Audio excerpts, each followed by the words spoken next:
Just really wanted to quickly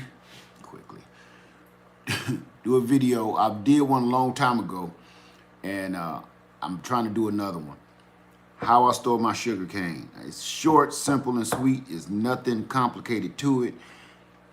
It's simple. So I'm gonna just get right down to it. Number one, you're gonna need some. Everybody get these flyers and ads. Either they throw these papers on your porch now, and you end up just throwing them in the trash. But they're useful. Get the paper ones. It's dry, like old school newspaper. Do not use. I don't want to put the advertisement. That waxy stuff. That waxy kind of paper that you get in most of the ads. Don't use that because that's gonna cause you trouble. Let me get in here. The reason I say don't use the waxy stuff is because over the years, I've had people, I think I did this maybe 6 or 7 years ago, something like that, I don't know. But I got a lot of people saying, it works, it works, it works. And then I had a few people saying, hey, it didn't work for me. And the question I asked them, you can go back to that video and look. The question I asked was, what kind of paper did you use? Well, I know you use newspaper. I use napkins. I know you use the drier newspaper, but I used it. And people be wondering why it didn't work for you. I specifically said, look, this is what I use, you know. And when it didn't work for them, one guy even got upset. I was like, man, just do it. If it didn't work your way, just try it my way. And just see if it worked. What gets me, sometime when people want to try new stuff, they do it their way before they even know what they're doing. What was this? Couple of springs ago, I was learning how to air layer. And somebody got upset with me because I was doing it a way that somebody taught me to air layer. Something I saw on a video. And they said, you don't do it like that. You don't do it. That's not what you do. And I said, listen, once I learn their way and I master their way, then I'll try stuff my way. But right now, I just want to know how it works. Get a lot of that on YouTube. I don't know why, for the life of me. You know, I don't know. So I'm just showing you what I do right now. So let me get in here. Man, this thing must be busted because I can't see nobody coming up on the screen. All right. We got Little Slice of Paradise Homestead in here. Hey, how you doing this morning? The Miss Lady for Real. Good morning, Led. Good morning to you, Miss Lady for Real. White Flowers Homestead. Good morning. What's up, Led? How you doing this morning? Addicts Now. Salute. Love the garden. Thank you. Thank you very much, my friend. Thank you. Cashmere Movie Production. Dad, y'all, but that's a lot of words. That's a lot of words. How you doing? I'm gonna just say Cashmere Movie, okay? That's a lot of words. Let me see who we got. Orlando Backyard Gardening. What's going on? How you doing today? The Miss Lady for Real. Good morning, everyone. Stephanie Valdez. How you doing this morning? Rookie Medic Gardner, how you doing this morning? Elisa Cone, how you doing this morning? Good to see everybody this morning. And when I say I'm going to try to make it quick and sweet, only reason I'm trying to make it quick and sweet is because I just wanted to, you know, do the sugar cane, how I do it. And then from there, I cut up however I need to cut up. Now, the cane that I got, just to make us long story short of the video I did yesterday with Uncle Bill, it's a place that I get the sugar cane from, and it's rare that they have it now. So when I got it, I was ecstatic. That's why I made that video. You don't even know how happy I was to get all of this sugar cane. Look at it. I know you really couldn't tell on the video, but this is a lot of sugar cane. Whether you about to eat it or you about to mass produce it, this is a lot of sugar cane. So I've been waiting for years to get my hands on some more so I can get it back in production, because I feel like it made some of the best wine that I had ever made back then. Hey, Addicts Now, how you doing? Oh, got that. All right. So is this simple, everybody? I'm gonna take my pimp cane. This is the one that was in the movie. Yeah, and that crazy shit. Now look, these nodes, this is what we're looking for. Let me tone that down. We are looking for nodes like this. And nice, if they nice and plump and swollen, those are the best. Those aren't the best. But this is a good piece of sugar cane right here. So, okay. So, all I'm gonna do, usually I'll cut 2 of these, like I want 2 of these joints on here. So I'm gonna cut this in the middle here. And I'm gonna tell you why I do that. I'm gonna cut it here because I want that node, this node here, and this node here. And I'm gonna tell you why I do that. Some people say, and it's true, all you need is about this much, right? That's all you need on there. It's just this one and this much sugar cane. You can eat the rest. Here's the problem. I ain't gonna say a problem. This is why I feel that I've had so much success with my sugar cane over the years, is because what this becomes, the more of this you got, that's the energy, just like potatoes, right? When you put a potato eye in the ground, the bigger piece of potato you leave with that eye, the more energy and nutrients that that potato got to get a good start on making you more potatoes. Same thing with sugar cane. The more cane you got on there, the more nutrients that it has to go before, you know, it start pulling stuff out of the soil. Because you got to remember one thing. It ain't going to do nothing without no roots. But sit down there and rot. And if your soil is wet, it's going to sit down there and rot. So you want to do this. Good morning, Suzette Mukes. How you doing? You want to sit there and let your roots grow first. So I'm going to show you. I never do the little shorties. I've done them. They work. Risky. I like to leave a lot of meat on the eye so they can grow. So I'm going to show you as soon as I can find. I did everything in my power not to lose. I got all this paper here because I'm about to wrap all of this stuff up. Did everything in my power not to lose them suckers. And what did I do? I lose them.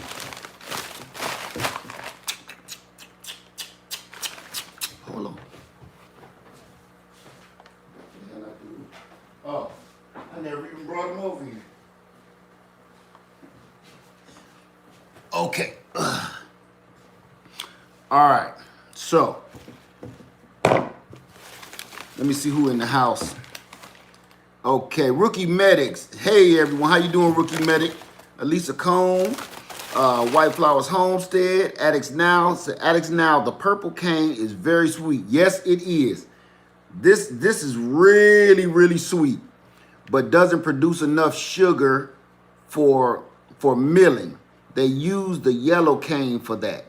That's good to know. You know what? I've never had any yellow cane. I've had some blue, I've had red, and I've had purple. I've never had yellow.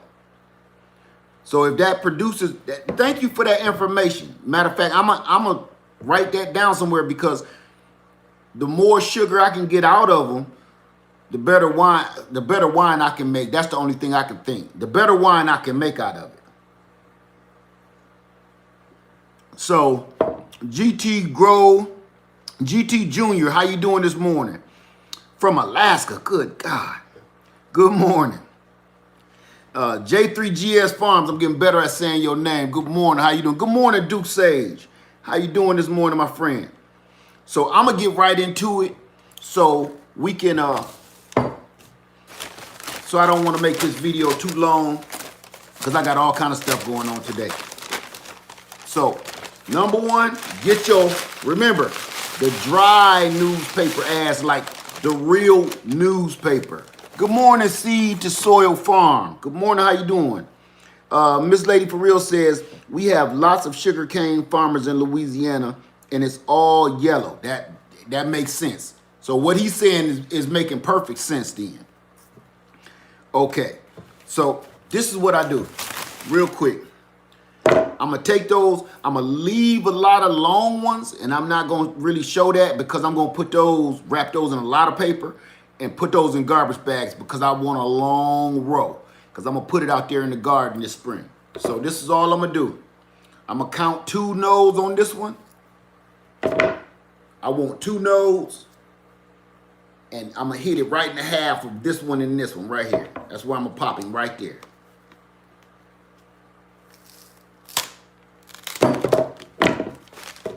That's simple. Now, I'm gonna do it again. Now, this is a little shorty, so that's 2 and 2. I'm gonna pop him, you see, one, that's 4 nodes. I ought to leave that hole if I could fit it in something.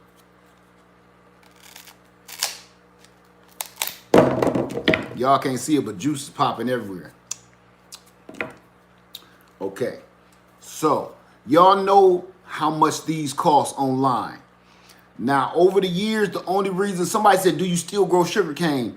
The reason why I stopped growing sugarcane, because I was hoping and praying that my people, I had to drive like 30, 40 minutes to go get this. I've been praying that they come and get some more stock so I could get it from them. I'm not paying $15 and $30 for, this is what you get in the mail, usually, something like that, if that. That's about 8 inches. That's what you're going to get. For one, now look at what we got. That's 3. Now, this is what I want to show you. That was only half of that 5-foot cane. They was 6 feet. Here's the other half right here. This the one that was in the movie. That's the one with the split in it. So, that's just, look at all what you get. That was $2. So, I'm going to cut this one up because I do not want, when you start getting them with that split in it like that, usually that ain't no good. And I'm going to tell you why. Because when it's split open like that, it dries out in there, bugs get in there and start eating it up, and it ain't nothing end up in there. And then you get that little dry toenail. So I'm going to leave it on there. Let me see if I got any more. 2 splits. 3 splits. This whole cane is really, don't seem like it's no good. I don't see no green on it. When you looking for these, you want to see some green somewhere. See that? It's all brown. This ain't a good piece right here to me. It feels solid, but every piece is split. Like that one ain't. See that? How you doing, Trash? Good to see you. See that? And even look like some spider webs in there? You don't want that. And I don't see no green on here, little green here. I'm not gonna risk it. So I'm not even gonna bother this. This probably is really gonna be my pimp cane. So I'm gonna get right into what I came to do. I'm gonna take this paper and I'm gonna wrap each piece up. Let me get down in the good stuff here. Hold on. I'm gonna wrap each piece up in some newspaper. I'm gonna take one, put another one. Now you can do this all separate if you want to. Because what's gonna happen the way I'm doing it, the roots will get tangled up in here. But I only do 3 at a time. Wrap that sucker like that. Now, you just moisten the paper. It don't matter how, I just got a little bucket of water right here. It don't matter how you moisten it. Just dunk them in some water, and you don't want it soaking wet. You don't want your sugar canes. You don't want the sugar cane soaking wet. So that's all to it. Normally I spray them or run them under the sink, but I didn't want to be running this camera everywhere. This is kind of just like you do seeds when you're trying to get them to grow. Now I'm going to take that. My paper is just moist. It's not soaked. I just want it damp. so it can contact the sugar cane. And it's gonna be as simple as this. Let me see if it even fit in one of these. No, I didn't get these big enough. This is what I always use right here. Put everything, let me turn it around. This YouTube's starting to get funky with it. Put it in a grocery bag, wrap it up like that, and I kid you not, this is what I do. I put this on top of my refrigerator or on top of something warm, like on top of, hey, New Orleans Gardener, I sure hope you feeling better. Good to see you. I hope you feeling better. We can't have you sick now. So you, matter of fact, you keep your eye peeled. I got something to help you with your cold, okay? We made sure we sent you a little something to help you with the sniffles, okay? So this is that simple. You go, all right now, keep your eye peeled. This, put it on top of your refrigerator, something warm like, you know, on top of your deep freeze, on top of your water heater, something safe. Not your gas water heater, because that's going to burn. Hey, Bear Fruit Garden, how you doing this morning? Nothing that's not safe. Just put it in a warm place. Now, when you put it on top of the refrigerator or in a warm place or in a warm closet or something, what you're going to notice is in about a week or two, this is going to start growing. It's going to have nodes everywhere. It's going to be busting through the bag and everything. Just go ahead and let it do that till spring. Then untangle them and put them in the ground and watch what happens. Now, another thing you can do the exact same thing and put them somewhere cool. If you put them somewhere cool, I've done it both ways. I used to put it in my garage. My garage didn't have no heat back then. Well, it don't now either. Put it in the garage, cool space. The only difference I noticed was when I put them on top of the refrigerator or in a warm place, they start growing rapidly, like quick. You know what I'm saying? Immediately. But when I left them in the garage, this is what I got. I got more root structure, and they didn't grow as fast. Good morning, Miss Craft. How you doing this morning? The nodes didn't grow, and the canes didn't grow as fast. It gave me more root structure. And when I put them in the soil, I put them in containers, and they went crazy. I don't know if y'all seen those videos or the one I did yesterday. Went crazy. So I got sugar cane out of those pieces like I just showed you that I planted like this and that thick. And if you don't believe me, I got a video to prove it back there. Okay? If you go looking for it. So that's about it.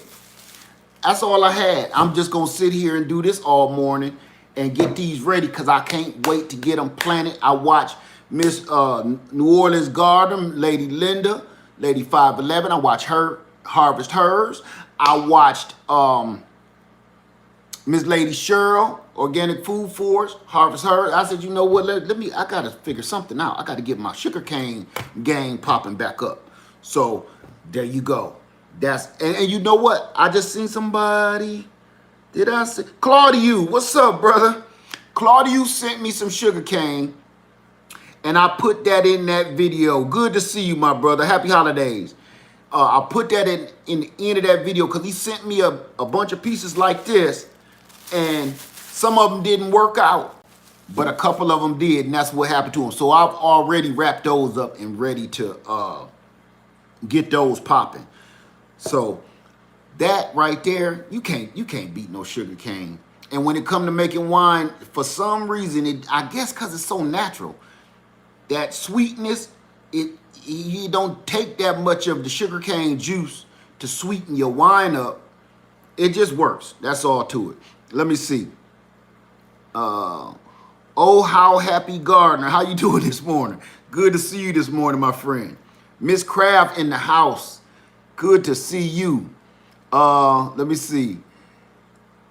Where we at? Okay, I'm at the bottom. Claudia say, hello, my brother. How you doing? I'm waiting for my new patient to come. Yeah, well, don't work too hard, man. Don't work too hard. Diva Jones. How you doing, Miss Diva Jones in the house?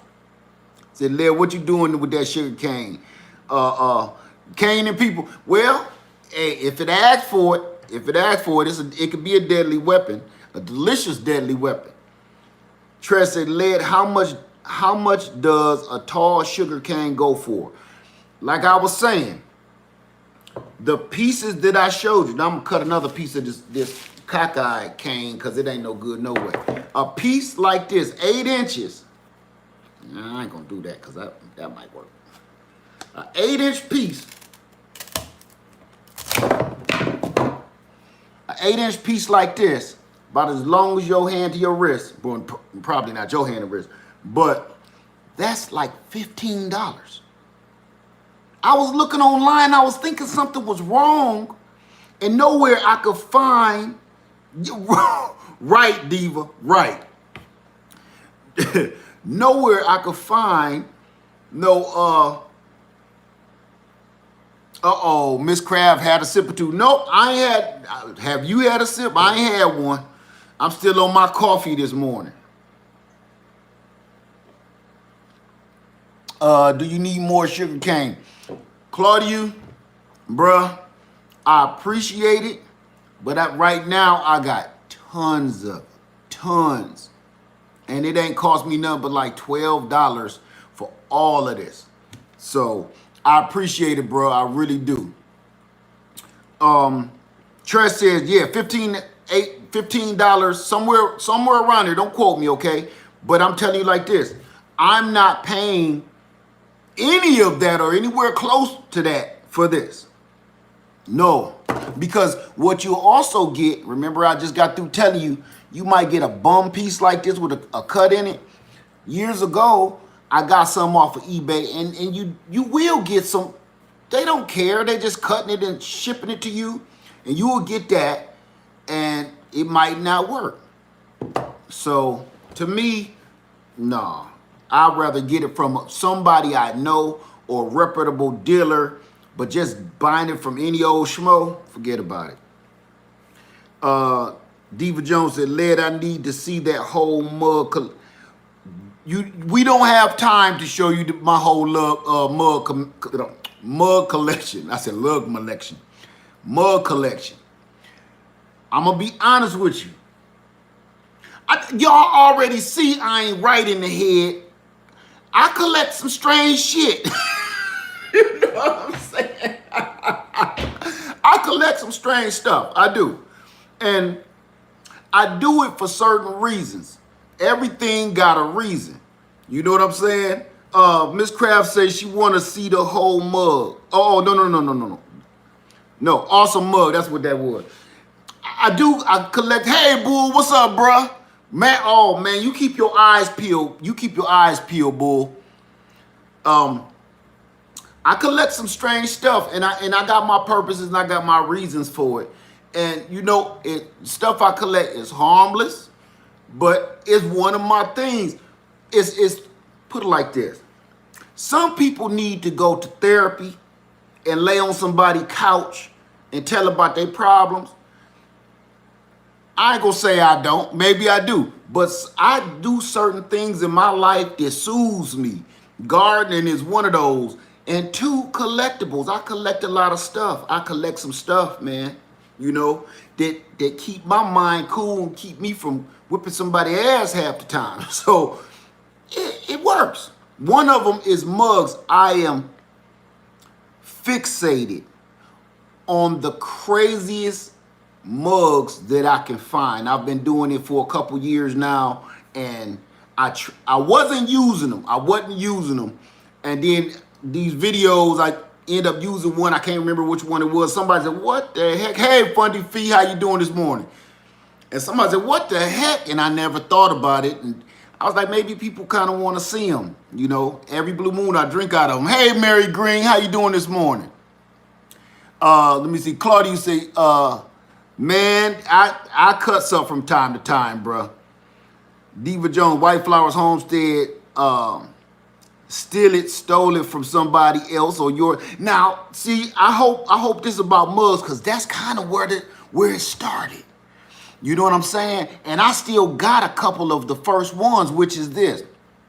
You be in a restaurant. Have you ever been in a restaurant? And I'm gonna name a couple. No, I should name a couple. I might incriminate myself. Let's put it like this. They have the best pancakes internationally. Okay? They coffee mugs, there's something about their coffee mugs that I love them. They keep the coffee hot, and you know, it seems like they don't give you enough coffee, so you got to keep ordering coffee. It's something, and they feel good in your hand, and they made right. So a couple of those had to be like, you know what I'm saying? I asked the dude one day, hey man, how much for one of these mugs? Oh no, we don't sell mugs. Gotcha. Thank you. Thank you very much for that. I'm glad I needed that information. So I still got it to this day. Hey, thank you, Claudio. Man, I appreciate you, bro. Thank you. Matter of fact, Claudio sent me, that's another thing. Certain people sent me mugs that I collect and put them in the collection. Claudio sent me a mug that I'm going to show soon enough. But I got tons of them. I got tons of me and certain things I collect. I got like a woman in her shoes. I got tons of them. It's some of them I won't even use. I want to, but some of them is vintage. Some of them, like this one, I don't want to use this one no more. So, and he one of my favorite ones. So it just take me back, you know. Thank you, Claudio, man. I appreciate that, my brother. Thank you. Flying Merkel says, hey, Led, took your advice and ordered sashimi. A what? Oh, Satsuma. Satsuma. Got you. Okay, good. Because that's gonna be a good choice for you, trust me. They grow so easy. Rose 5150 in the house. She said she loved the shoes from the Sugar Pimpin' video. Let me see. This supposed to be my sugar cane. Let me tell you about them shoes, because if you look in those comments, it's more comments about them shoes than anything else. Y'all know I'm from the north, okay? So and there's a lot of people here from the north. One thing that I never be able to do down here is fur coats, whether it's real fur, fake fur. You know, I don't want no Peters in here. It don't matter. Fake fur coats, Godfather hats, and Stacey Adams shoes. As long as you can get them, let me tell you something. You could put 2 feet in them shoes. You know what I'm saying? Where your foot go, and a whole nother foot can get in the front. You pack that with like tissue paper and stuff, and newspaper, because you don't want no creases in your velvet. You don't want no creases in that.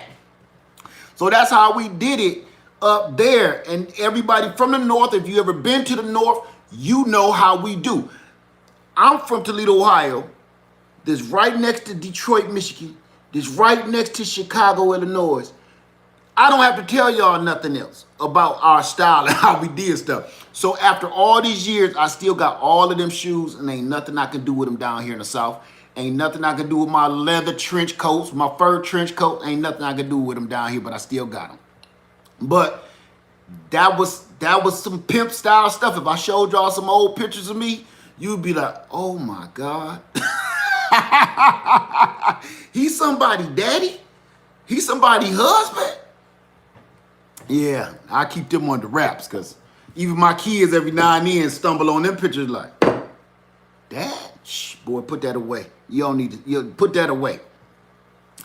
Okay, the Bulls got, and the Bull, no, even the Bull said he had a little pimp bone in his body back in the day. Let me see, Fundy Fee said nothing's this Stacy's. I missed that. Flying Merkel, sorry about the Spelling, no problem, no worries, no worries at all. I'm getting used to it. I can't see good right now, but I'm getting used to typos because I'm good at them. No crease, yeah, Miss Crab, no creases in the velvet. You don't get no creases in the velvet. You see how I was walking in that video? Because I wasn't just doing that for theatrics. I was kind of doing that because it's muddy out there. I didn't want no mud getting on my velvet, and I didn't want to crease my toe. so to be honest, the way it shot when I was showing the feet, it kind of worked out because I was like, I'm walking crazy as hell, but it matched the hat and the rest of it.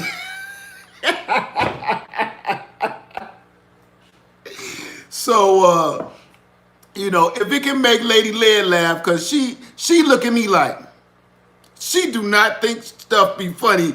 And if it can make her laugh, I said, okay. Okay. And I was going to cut that part out. And she told me, no, leave it. I said, no, I'm going to try to walk on the sidewalk so I can hear the clip clop of the sound. What's they call that? SMR or whatever it's called. She said, no, I think you should leave that one. I said, well, I'm walking all crazy. Leave it. So I left that. Thank you so much, Claudia. I appreciate it. Tress says those were Stacey Adams shoes. Oh, yeah. Oh, yeah. I got several pair of those. Several pair. Because back in the day, now don't get me wrong, I got other kinds too, but them Stacey's, they cost you some money, and the reason I still got them after, I think I bought them in like the year 2000, literally. That's going on 20 years ago. I bought them for a New Year's party 20 years ago and had a yellow velvet suit to match with a black Dobbs Godfather hat and a cane with a sword. I never forget. Me and Lady Lead spent the weekend at a hotel in Chicago, the Palmer House Hilton. I don't know if you ever heard of it. It's beautiful. It's spectacular. The Palmer House Hilton, and we went to a party down in the ballroom. And they got gold ceilings and stuff. I didn't fit in there though. Let's say that we had to go to another party because that was a real New Year's party. I was out of my bounds there. Let me see. Fundy Feed, the Square Toe Classic. See what I'm saying? Square toe ain't no joke. And they was, back in the day, they was hard to get. You know what I'm saying? Everything was pointy. So when you got something square, mine just wasn't square in the front. They came up square on the side, then diamond back. Oh! Them right there, I had people asking me to buy them shoes. Nah. They was hard to find. And they cost me some money back then. Okay. New Orleans Garden say, made me think of Superfly. Boy, let me tell you something. That's how I felt with that hat on. And one of the things, somebody said something, I can't remember the comment, but I told them it wasn't hard to get in character for that. You know why? Because when I was yelling up the steps, I was burning up in that fur coat and that hat. I was burning up. So me yelling was like, it fit. It matched how I felt. So I had to take that off quick, all of that. I was burning. Because what y'all don't see, this mug is thick. That's thick. And then this hat, this ain't no punk. This is some northern stuff that I was wearing. And yesterday was like 75 degrees when I was doing that nonsense. It was cloudy, but it was hot. You know, my simple ass. So that was crazy. Let me see. Funny if you said that Chi-Town coat for the, hey, look, for that hawk. Because if you ain't never been to the Windy City, they named it the Windy City for a reason. I ain't never felt that kind of cold in my life, and I'm from the north. It's like somebody just stabbing you, constantly just stabbing you. And nowhere you run. When you move, it hurt worse. Stephanie Valadez says, still in style here in South California. My neighbor dresses like that every Sunday to church, cane and all. See, it's certain places in the world, and still back up north, same thing. Matter of fact, I'll be honest with you. I went to a Keith Sweat concert here when I first moved to South Carolina. Me and Lady Led. And I dressed, now it was warm, but it was wintertime, it was warm. I dressed, I had my pimp stuff on, had my Godfather hat on. It was too hot for my trench coat, but I had my crispy suit on and my gaiters. I felt like an idiot. I get to the Keith Sweat concert, everybody got on shorts and tennis shoes, and you know what I'm saying? I'm not used to that. I'm not used to that. People didn't dress like that where I'm from, and I think that was one of the first functions I had went to down here. People don't care no more. People don't care how they look when they go into Walmart, you know, wear the pajamas or whatever. People don't care how they go out to the store. When I was a kid and coming up, we used to get dressed to go to the Ponderosa. I don't know if y'all know what that is. To a restaurant. Just say like the Golden Corral or something. I don't know. You dressed up. You going to McDonald's? You go get in the tub, wash up. We going to McDonald's. That was a big deal to go out the house with your family and sit around a table. I don't care if you're eating greasy fries and you know what I'm saying? Don't matter. Y'all was all dressed to kill. And that's how I was raised. I still got all that shit up there now, you know, to where it is funny.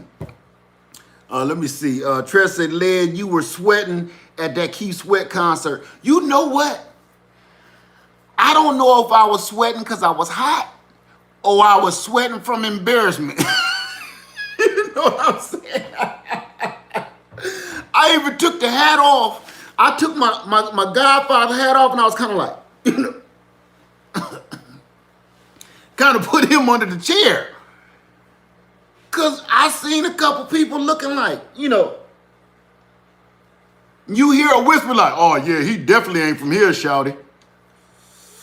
Woo! I'm getting roasted. You know what I'm saying? At the Keith Sweat concert. So yeah, that stuff is up in the attic now. I keep my house coat, my fur coat here because my sister bought me that. It's very special to me. And I only wear it around the holidays. Then January 1st, I'm done. Put him back up in storage. So yeah, oh, Miss Crab said Ponderosa is still in business. Ponderosa is down in Florida, in Kissimmee, Florida.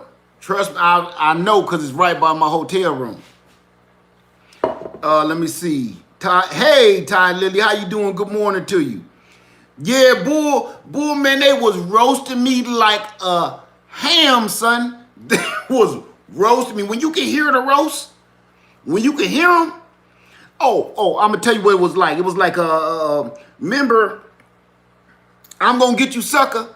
When Fly Guy first got out of jail, and he had them aquarium fishbowl shoes, and everybody in the whole world was tearing him up, and he thought he was Fly. That's exactly how I felt. Exactly how I felt. I felt like running, son, out of the building, like F Keith Sweating and them and Johnny Gill. I gotta go. Go put on some shorts. Don't nobody care. Everybody got on cargo shorts, man. Cargo shorts and tennis shoes. Don't nobody jump Fly no more. Well, I don't know about down here, but don't nobody jump Fly at all. You just go ahead and wear your old Hawaiian shirt and some old ratty ass shorts and some holy socks and sandals. They don't jump Fly. They don't know nothing about that. So Miss Crab said, well, I haven't been there in years. And you know what? I've been to Florida every year for the last 10 years, and I still ain't been in it. Still ain't. Bring back too many memories for me.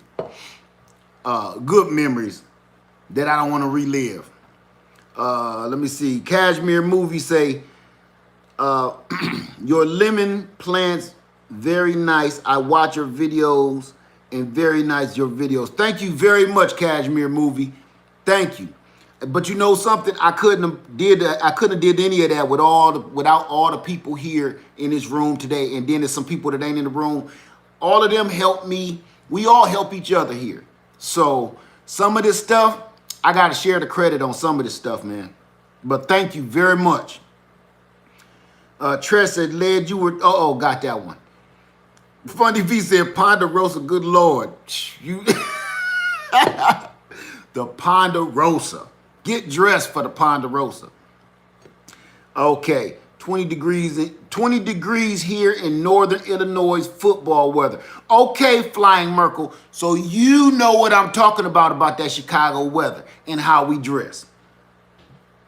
Miss Craft, you wouldn't fit right in here in Memphis. Oh no, you would fit right in here in Memphis.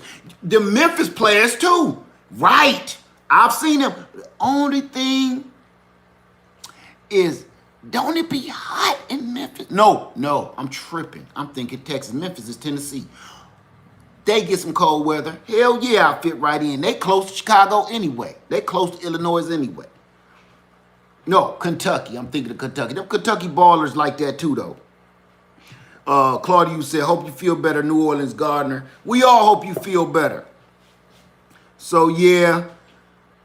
Look, that's really all I was getting at. That went sideways real fast, didn't it? Diva Jones said he started running in them pimp shoes, broken dot. Listen, that was one of the funniest parts of the whole movie. And the bad part is, that's exactly how I felt inside. I tried to keep my cool, but you know when somebody roasting you, your insides ain't right. You ain't, Keith Sweat up there, oh, baby, oh, you got me crying, dog. Crying ass. But he up there singing and performing, and I'm kind of like trying to listen to people. I ain't even see Keith Sweat perform. Good morning, son. I ain't even hear Keith Sweat performing because I'm so you all right? I'm so busy trying to hear what people saying about my shoes. You know what I'm saying? Sometimes you don't want to know what people saying. Okay. Stephanie says, been in Chicago dead of winter, and now we'll only go back during the summer. Now, you see Little Led come out? Everybody say, hey, Little Led. See, he happened from a cold night in Chicago. He wasn't even supposed to happen. It gets so cold in there, and see all of them hotels is old, I ain't gonna say ancient, but old, historical, drafty old buildings, gangsters and everything used to be in there, you know what I'm saying? So ain't nothing changed. It get cold in there. So you gotta cuddle tight to somebody. So tight sometime that happens. So that's how it works. Chicago, you'll come back home with more than a few stories. Bulls Garden say people was thinking Keith Sweat had you crying. No, I was crying, crying on my own. If I could show you my shoe collection, everybody else got these young bucks. They got Jordan's collections, right? They got tennis shoe collections like that. Not me.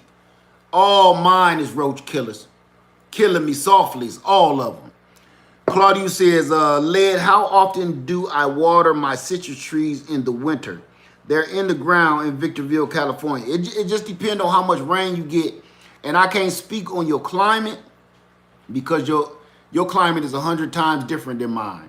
If you're getting a lot of rain and it's wintertime, you've already harvested, I wouldn't worry about it. I wouldn't bother. You really don't even get a winter. Your winter is even more mild than mine. So I am Janet Alexis. Do I have olive trees? Yes, I do. I have one olive tree that a friend got for me, Mr. Adam Ness. Good friend of mine, lived close here in South Carolina. Called me up and said, hey man, I found an olive tree. You want it? He brought me an olive tree and it's in the process of getting planted. I got it over here in my experimental station, my pallet patio. It's going to get planted this spring. But yes, I do. And when he gave it to me, it was loaded full of olives. Savannah Pirates. How you doing, Savannah Pirates? I've never seen you here, but how you doing? Say, Led, Central Florida here. Ooh, that's my spot. Central Florida here. Any words of wisdom for a fig tree? What kind of fig tree do you got? It depends on what kind of fig tree you got. Because I can tell you right now, in my own experience, I can only speak for me. Brown turkey figs in the ground just don't seem to do well in the South at all to me. I've tried to plant them everywhere and they don't work. Nowhere on this land, nowhere on my old land, nowhere in the, they just work in pots for me. A young Walmart tree. Usually, if you got it from Walmart and it just say fig, 9 times out of 10, it's a brown turkey fig because it's the most common. So honestly, I would leave it in a container. If you in Central Florida, I would leave it in a container unless you find somebody else that has that same plant and they know more than I do. Me, I leave my brown turkey in a container. They just don't do well in the ground here at all. If you want to know what kind of figs work good in the ground here, I can help you with that. Claudia says, yes, we get snow in Thanksgiving. Yeah, but that is still not enough. It's still not enough cold in California to harm your citrus tree. Y'all the citrus capital of the world. So I wouldn't worry about watering it too much. J3GS Farms, raised in Chicago. My man, raised in Chicago 7 years before going into the military. T's wife, if I knew she was from Chi-Town, I wouldn't have married her. Hey, look here. Because they mean business. They ain't playing no games. They ain't playing. But you also understand my pimp gear. If you from Chi, you also understand that northern Great Lakes balling right there. Let me see. Okay, keep me posted, Savannah Pirates. Let me know. Road 5150. I'm in Central Florida and my figs do best in pots. See, exactly. Some figs don't do well down here. The ones that I found to do well is the LSU Gold, the LSU Purple, because those were created to be here. LSU Gold, LSU Purple. LSU Gold is my favorite, by the way. The Celeste fig is as productive as the Celeste. So those two, I'm going to stop right there because those two, them some boot kickers right there. So, and Stephanie Valdez says, Claudia, she's in Riverside, so she kind of can give you a little information on the weather and how to water it. So, yeah, y'all. I was just in here cutting up, and I just wanted to show y'all somebody, I said I was going to come in here live and show y'all how I wrap this up. And it was that simple. It was that simple. As a matter of fact, I'm going to do another one just for grins and giggles, okay? Now, these is them busted up canes. I'm going to wrap them anyway. I'm going to try it anyway. We ain't got nothing to lose. So, for the people that just came in, I'm going to do this again. I'm going to I want 2 nodes. Let me show you again. We want 2 nodes, like them little toenails, them baby toenails. Here go one under this flap. You got to look for them because sometimes they be under this flap. You won't see them. There go the other node right there, okay? You want 2 of those nodes.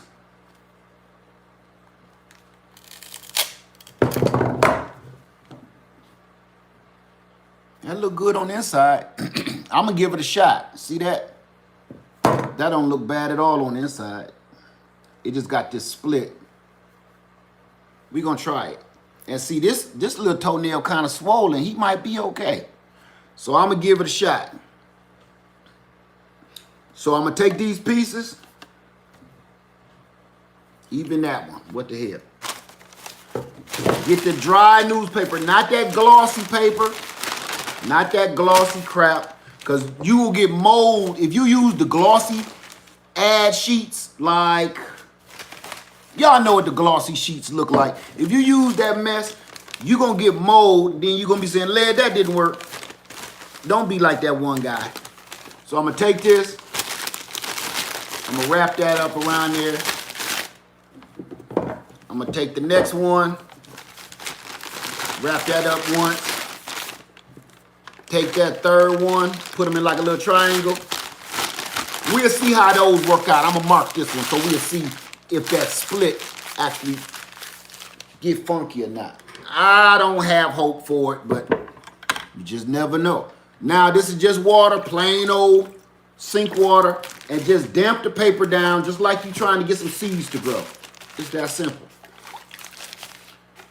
Just moisten the paper. Do not keep it sopping wet. Just like with your seeds, you're trying to get some seeds started. You don't want your napkin or your paper sopping wet. You just want it damp, just so they get a little bit of moisture and humidity. Okay? Do not have them wringing wet. You even see some places it's still dry on there because the paper gonna absorb the rest of the moisture. Get you, let me move this water. Get you grocery bag, plastic grocery bag, put them in there and wrap that sucker up. I kid you not, that's all to it. Don't do this, don't get too technical with this. I'm gonna put a rubber band around that one so I know that's the funky one with the splits. Don't get too technical with it because, and I like I said, I think sometimes people just do too much. Some stuff, a lot of stuff in the gardening game does not take all of that extra stuff. It's so, some stuff is just too simple.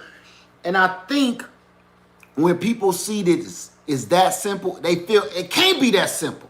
I know I gotta add all of this and I gotta add that and I gotta flip that and do this and cut this and snip that. And if y'all been watching my videos for any length of time, you see, I'll be like, I don't do all of that. I don't. And it works. I like to keep it simple as possible because the more difficult you do stuff, the more difficult you gotta keep maintaining it. If you do something simple and it worked, 9 times out of 10, to maintain it is gonna be simple too because it worked in a simple way in the beginning. That's how I look at it anyway. Let me get in here. Hey, Miss Naturally, how you doing? Good to see you. Good to see you. Claudia would say, oh, okay, I have one citrus tree in a container.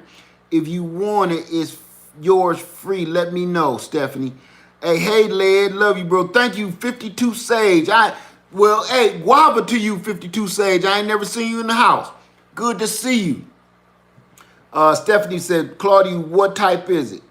Miss Crab, Led, how is your wine coming? Let me tell you, sitting over there, I still haven't racked it down, you know, that because I'm kind of scared. I'm scared to rack it down now. I let it go too long because every time I was going to do a video and an update, something happened. It was almost like, I'm going to call it bad luck wine. Every 5 seconds when I'm about to do a video, oh, we got to run. My daughter is cross town on the expressway, ran out of gas. So I got to drive 20 minutes, go give her some gas, put in her car. You understand what I'm saying? It was every time something was happening. So, oh, my job call. Hey, you got to turn in this paperwork. You got to come and da-da-da-da. Okay. You know what we're going to do? We're going to rack this wine tonight. Whether it's bad or good, we're going to rack this wine. It's strong. I know that because I can smell it. The whole house smells like wine now. So we're going to see how strong later. I might go live again later, but I got to get it racked down. It can't just keep sitting there. So how did yours turn out? Did you rack it yet, Miss Craft? Rosa Hopkins, what's up, Guard? How you doing, Rosa Hopkins? Zone 7B, can sugarcane be grown in 7B?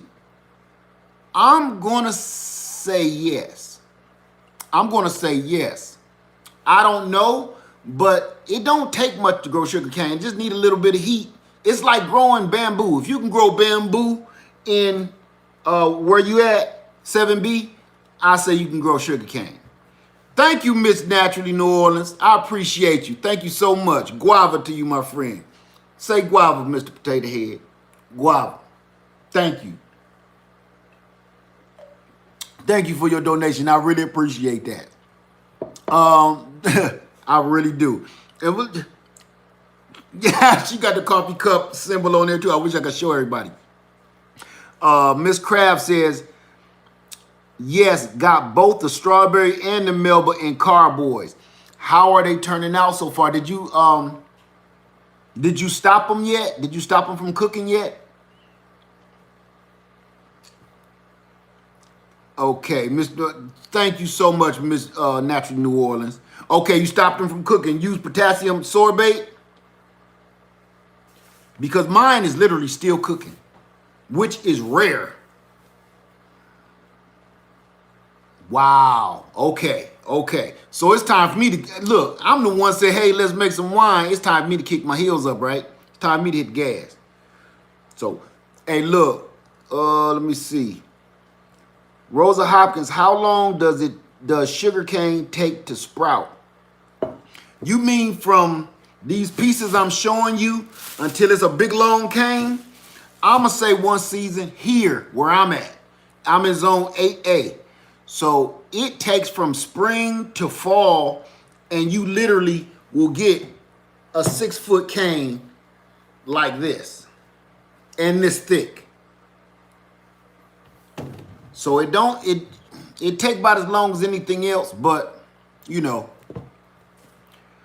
Rose 5150 in Florida, you have to put wire underground so it doesn't spread to neighbor's yard. Now see, I'm gonna tell you something about, and I said that in my other, no, I edited that out. You know that? I edited that piece out because what y'all don't know about that video that I did with the sugarcane pimp, that went into a rant because I talked from the moment I left my house on the whole drive all the way until I pulled in front of that little shop. And I talked about a lot of stuff that I edited out because I was like, that's a whole nother video. That's a whole nother video and a whole nother subject. But to be totally honest with you, this is another one of those. I did that video on invasive species. This is another one of those because they branch out and they root out underground just like blackberries and raspberries. Not so much blueberries, but raspberries, blackberries. They'll branch out and you'll have sugarcane everywhere. They are just like bamboo. If you plant bamboo, I've seen people want to plant bamboo, and I've told them, you better be careful or you're going to have a bamboo forest. A friend of mine back here, where I got all my bamboo for my chicken coop, a friend of mine back here, he came over one day and said, hey man, you need some bamboo? I said, yeah, how much you got? He said, as much as you want. He planted one stick of bamboo just like this. Now he got a miniature forest. He literally got, I'ma say, it's about as big as my garden. So it's about 50 feet by 50 feet of bamboo. And me and him spent all day one day just chopping it all down. And I said, you're going to have to dig that up, man. He literally had to get a bulldozer to go in and dig that stuff up from the root. Well, you will never stop it. You will never stop it. So I got a lot of free bamboo. It's expensive down here too, but it grows everywhere. Everywhere. Let me see. Okay, Rose 5150 says Florida Wild. Okay, right. Patio Frutal 67 say, hey, Mr. Led, good to see you, Patio. Say, good to seeing you live. We on zone 6B already have 3 snowstorm over 4 inches. It's going to be a tough winter, but I can't say that. I'm not going to butcher that. Oh, guavas are looking green and beautiful. Guava, my friend. Guava, my friend. Good to see you. Thank you for stopping by. I appreciate you. I really do.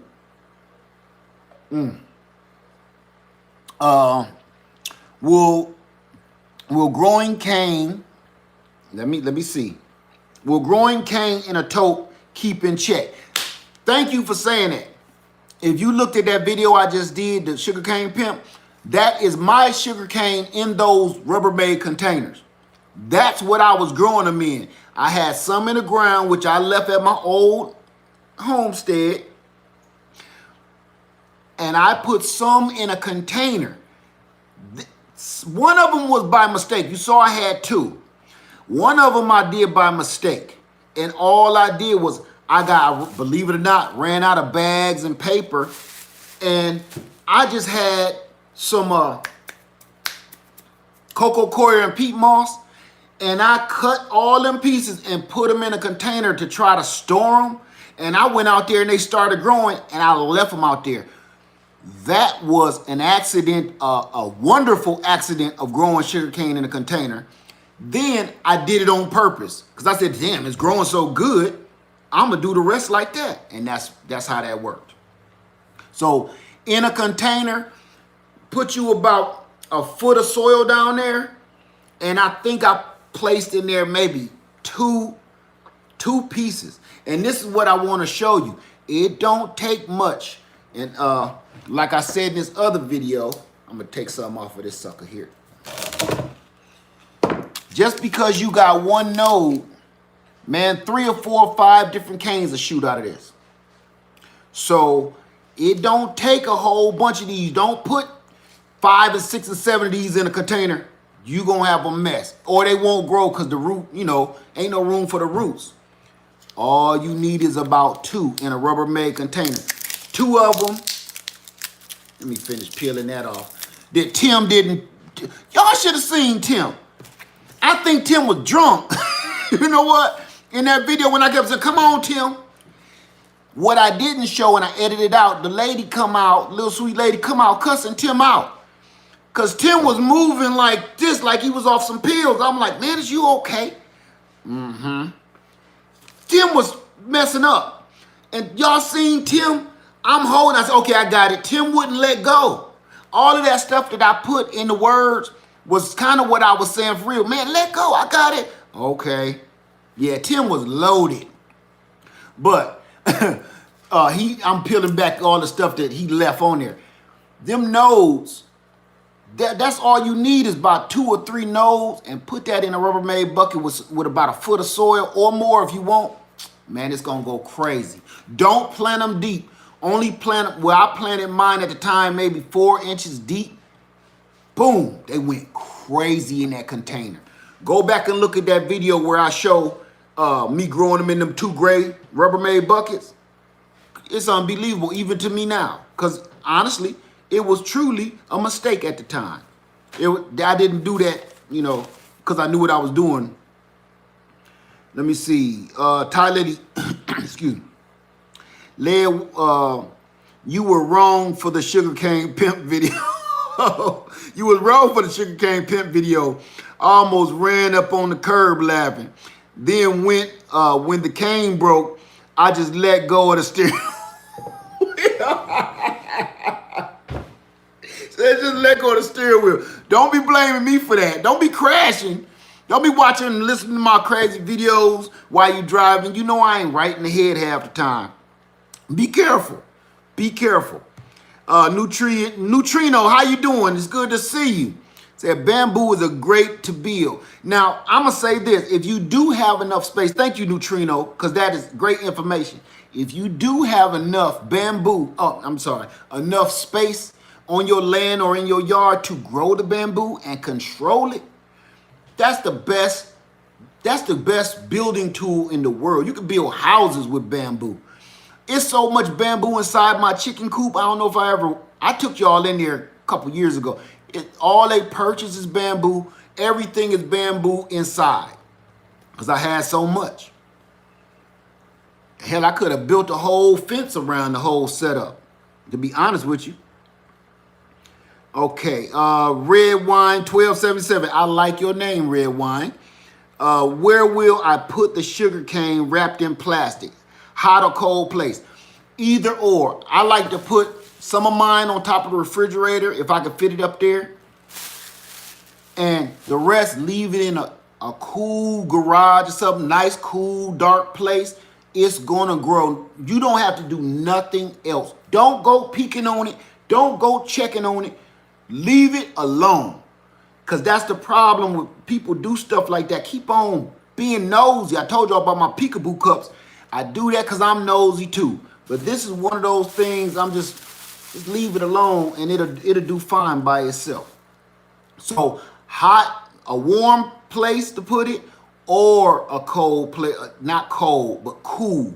Because if you put it in a place too cold, it's going to, for instance, like this. This is a perfect example. See this? Like a dry wiener? That's what it's going to turn into in a cold place, because this piece ain't been waxed over. When I used to store them, I would put beeswax on that tip, and that'll hold in all that moisture until you're ready to use it. So this is really no good. That's all the juices and berries done sopped out of that sucker. Now that's truly garbage right there. So make sure you just put it in a nice cool place, nice warm place. Either or is gonna, if you put it in a warm place, it's gonna grow fast. The nodes gonna grow canes fast. And if you live in a place with a long winter, you might not want that yet. You know what I'm saying? If you live in a place like me where winter is like 30 days, if that, then you want everything in a warm place. Because I'm ready to put it in the ground now. And see, I got animals out here and creatures that's going to dig that up and eat it over here by this water. I didn't have that problem in my old land, but here I'm going to have a problem. So I've already designated a couple different places where I'm going to grow this at. Little bit in the tropical circle, because them creatures don't come in that far off the shore. And over on the side of my house by Lemon Lane. Let me see. Rosa Hopkins. Oh, let me go back up. Tim Taylor. How you doing, Tim Taylor? Hey, Les, speak on placement for full southern sun versus partial sun, morning sun versus evening sun for tropical trees and plants. I don't want to burn my stuff up. The South gets crazy hot. I'm in the South too, Tim Taylor. Now, as far as what you're talking about, I can do a video on that. I'm going to touch on it real quick. And to be honest with you, this is how I've come to see stuff. When it's babies, when everything is babies and new little small trees, everything going to burn up. And it's like the citrus trees. Some people say you ain't supposed to put them in full sun. Not when they babies. You ain't supposed to put human babies in full sun. But you know, when we get older, we can handle it. Tree ain't no different. People go to painting their little baby trees with all this stuff so to block it from the sun and everything else. Protect your baby trees. I'm going to say if it's citrus, all my citrus is in full sun all day from sun up to sundown, where I got them at. And if they babies, I kind of keep them protected. The shrubs kind of protect them. But for the most part, no, I say put them in full sun, because when they get bigger, they're going to want that full sun, not that shaded area that you planted them in. And that goes to show another thing that I was saying before. Plant for the future. Everybody keep thinking your tree is going to stay this tall. Everybody think your tree is going to stay that cute. After a while, your tree is going to take up, like it say when you buy it, 15 to 20 feet wide, 15 to 20 to 30 feet tall, and you're going to have more fruit than you know what to do with. Period. I promise to you, I am starting to reap those benefits of that thought. I'll be having more. Look at this. Look at that. I killed you not. I'm dreading. I am literally dreading having to juice 3 5-gallon buckets of lemons. I'm dreading it. You understand? Now let's remember something. Let me let you remember something. All them lemons came off of one tree that's about 15 feet tall and about 15 feet wide. One tree. And I got 3 5-gallon buckets of them jammas right there. You see what I'm saying? I don't know hardly what to do with this many besides juice them. Right? So here's the thing. I got 3 more trees in the ground that ain't producing yet. And orange trees. Look at all that fruit. Right? So plant for the future. And I'm going to be honest with you on one thing. Where I planted Lillian, my lemon tree, I planted her when she was about 2 feet tall on the side of my house. I kind of wish I didn't plant her so close to the house. I planted her that close to protect her from the wind, the sun, and the blah, blah, blah. I'm kind of regretting that big time now, because I wish she was more away from the house. She ain't hurting nothing, but I just wish she wasn't up against that house. So yeah, plant for the future. Just remember, just like kids, man, trees is gonna get big. And they're gonna have attitudes of their own and personalities of their own, and you ain't gonna know what to do with them. So, okay, Nature 9 and family, how do you process the sugar canes, Led? I wouldn't mind trying, but not sure what to do with them. After the harvest, educate me on this one, my brother. I just, you know what? You peel them. I don't got my knife on me. You know I'm slipping. All you do is peel them. Let me see. You peel that outside. The outside, that's where it get a little different than bamboo, because bamboo is hollow, and this is filled with, I wish I had my knife. I ain't got no knife for my pimp cane coat. See that? You peel that back all the way around. You kind of peel it like a banana after it get going good, and then you eat that. Now, you just chew on that, and all that sugar will just come out. Sometimes it's so sweet, it's hard to taste. It's like putting a mouthful of sugar in your mouth. And what I like to do is crush it. Crush all that juice out of it. I take some pliers, keep crushing it, because I don't need one of those cranking machines. I don't grow sugar cane like that. So I just keep crushing it, just like I gotta sit there and go through juicing all these lemons. It take a while, but you get great product. But inside, I'm gonna see if I can't get this so you can really get a look at, I'm wasting a lot of it here. So you can really get a look at what this look like on the inside. Because all it is, you just peel that, the outside is hard, the inside is it's fibrous. I ain't gonna say it's soft, it's fibrous.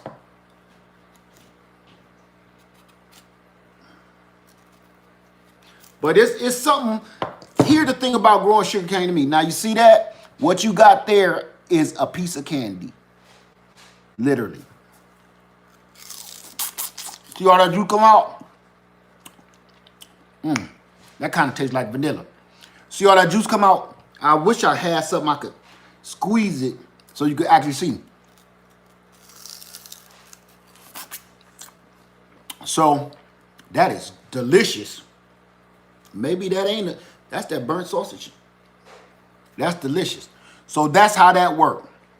And you squeeze all that juice out, and it's like a sweetener. This is the most, you see me popping, the most natural sweetener in the world.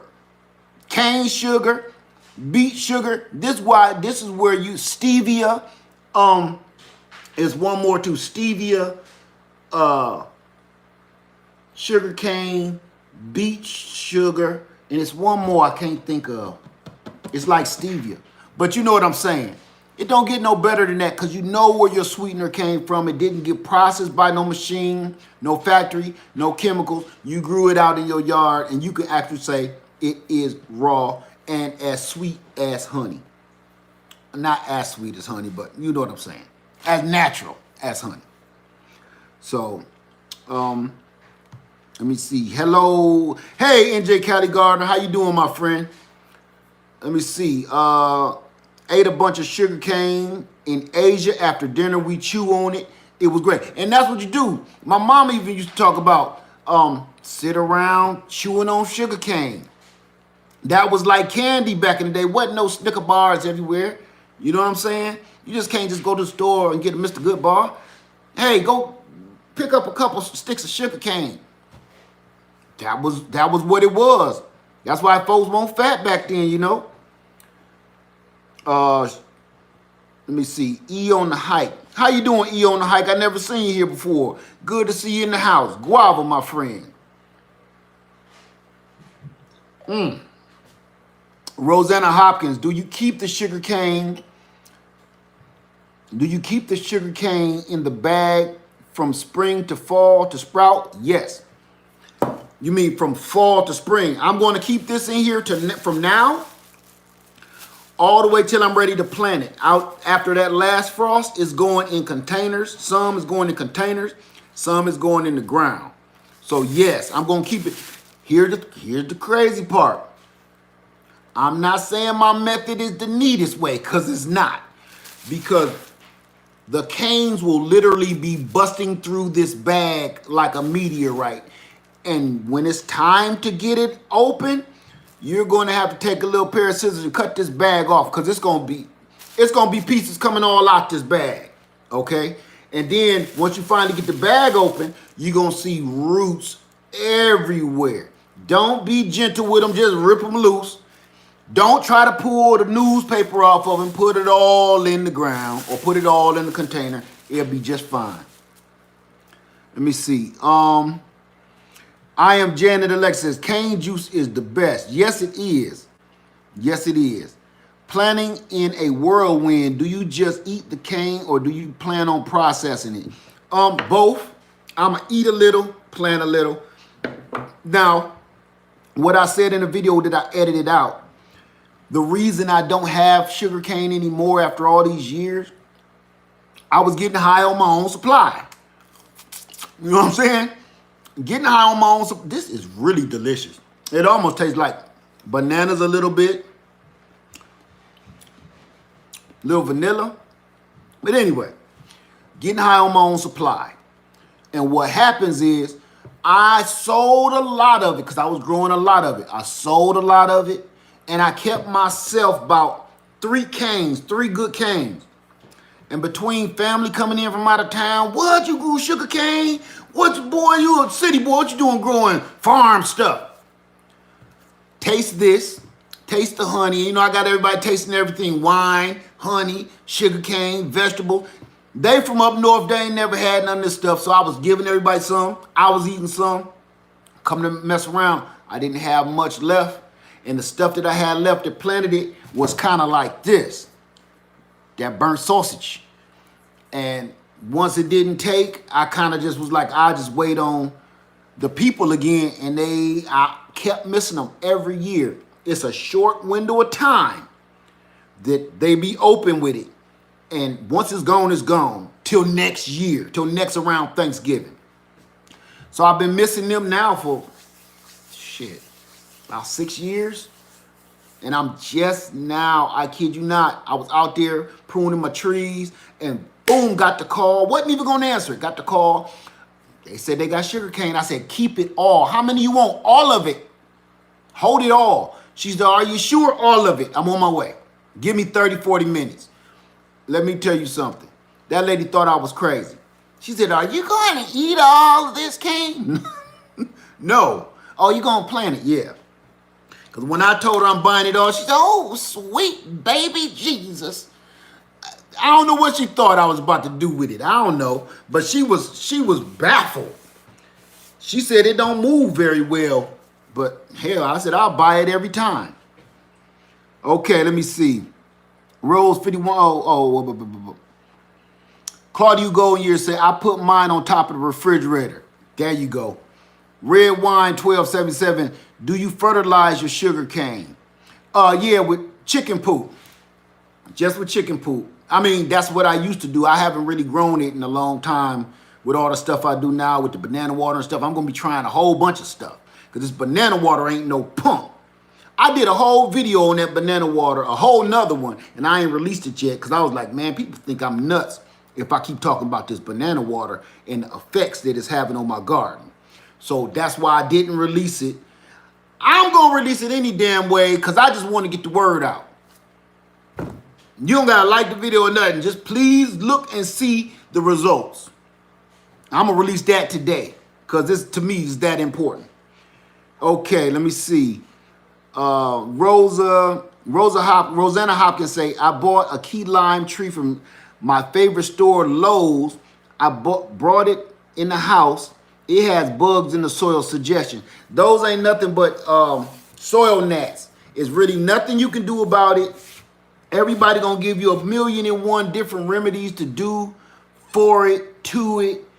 You gonna just, I'm gonna say this. Some people put so much stuff in their dirt trying to kill the soil gnats that they end up killing or harming the plant. I've done everything. I've had sand on top, pebbles on top. I did it all. Sand works pretty good, putting about 1 inch of sand. But some kind of way they get through that too. Here's what I started doing. Wherever you keep your plants, like I got my mango right there. Move, sugarcane. Got my mango and stuff right there. I got a ponderosa lemon right there. What I'll do, once I start seeing soil gnats, I put a bug, literally, an outdoor bug zapper. They got the ones that's only little, like a thermos. Put it around this area, no gnats. No soil gnats. I ain't saying I don't have any, but they go straight to that light. Once I cut the lights out in my kitchen, at night we go to bed, they all head to that blue light, and we empty that bug zapper out, all them little gnats in there. And I just put them in my compost. So I just stopped trying to fumble with the soil because I done messed up a lot of plants doing that. You can't stop that. You know what I'm saying? So I'm gonna say just get you like a little bug zapper. Don't be putting a whole bunch of weird stuff on your soil. It's just gonna make things more difficult, and you ain't gonna get rid of the soil gnats. Sand will cut it down a lot. But other than that, you still gonna have them. They're gonna be flying up your nose at dinner time and stuff. Nothing you can do. Okay. Tresh says, Led, what do you use to fertilize the sugarcane? Yeah, chicken poop. A. Hopkins say, I take all the leaves from lemon, orange, citrus trees, add them to leaves from blackberries and raspberries, a little lemon balm leaves or mint, and make a good old southern sweet iced tea all year long. Man, that sounds like a winner. I might have to try that. Okay. Let me see. Molasses for superfly pie. Molasses. Oh. I got what you're saying. NJ Cali Gardner and family. I'm well. Great information. Thank you, NJ Cali Gardner. Miss Craft, if you cook down sugarcane juice, you can make your own molasses. Oh, okay. I got what y'all saying now. Now.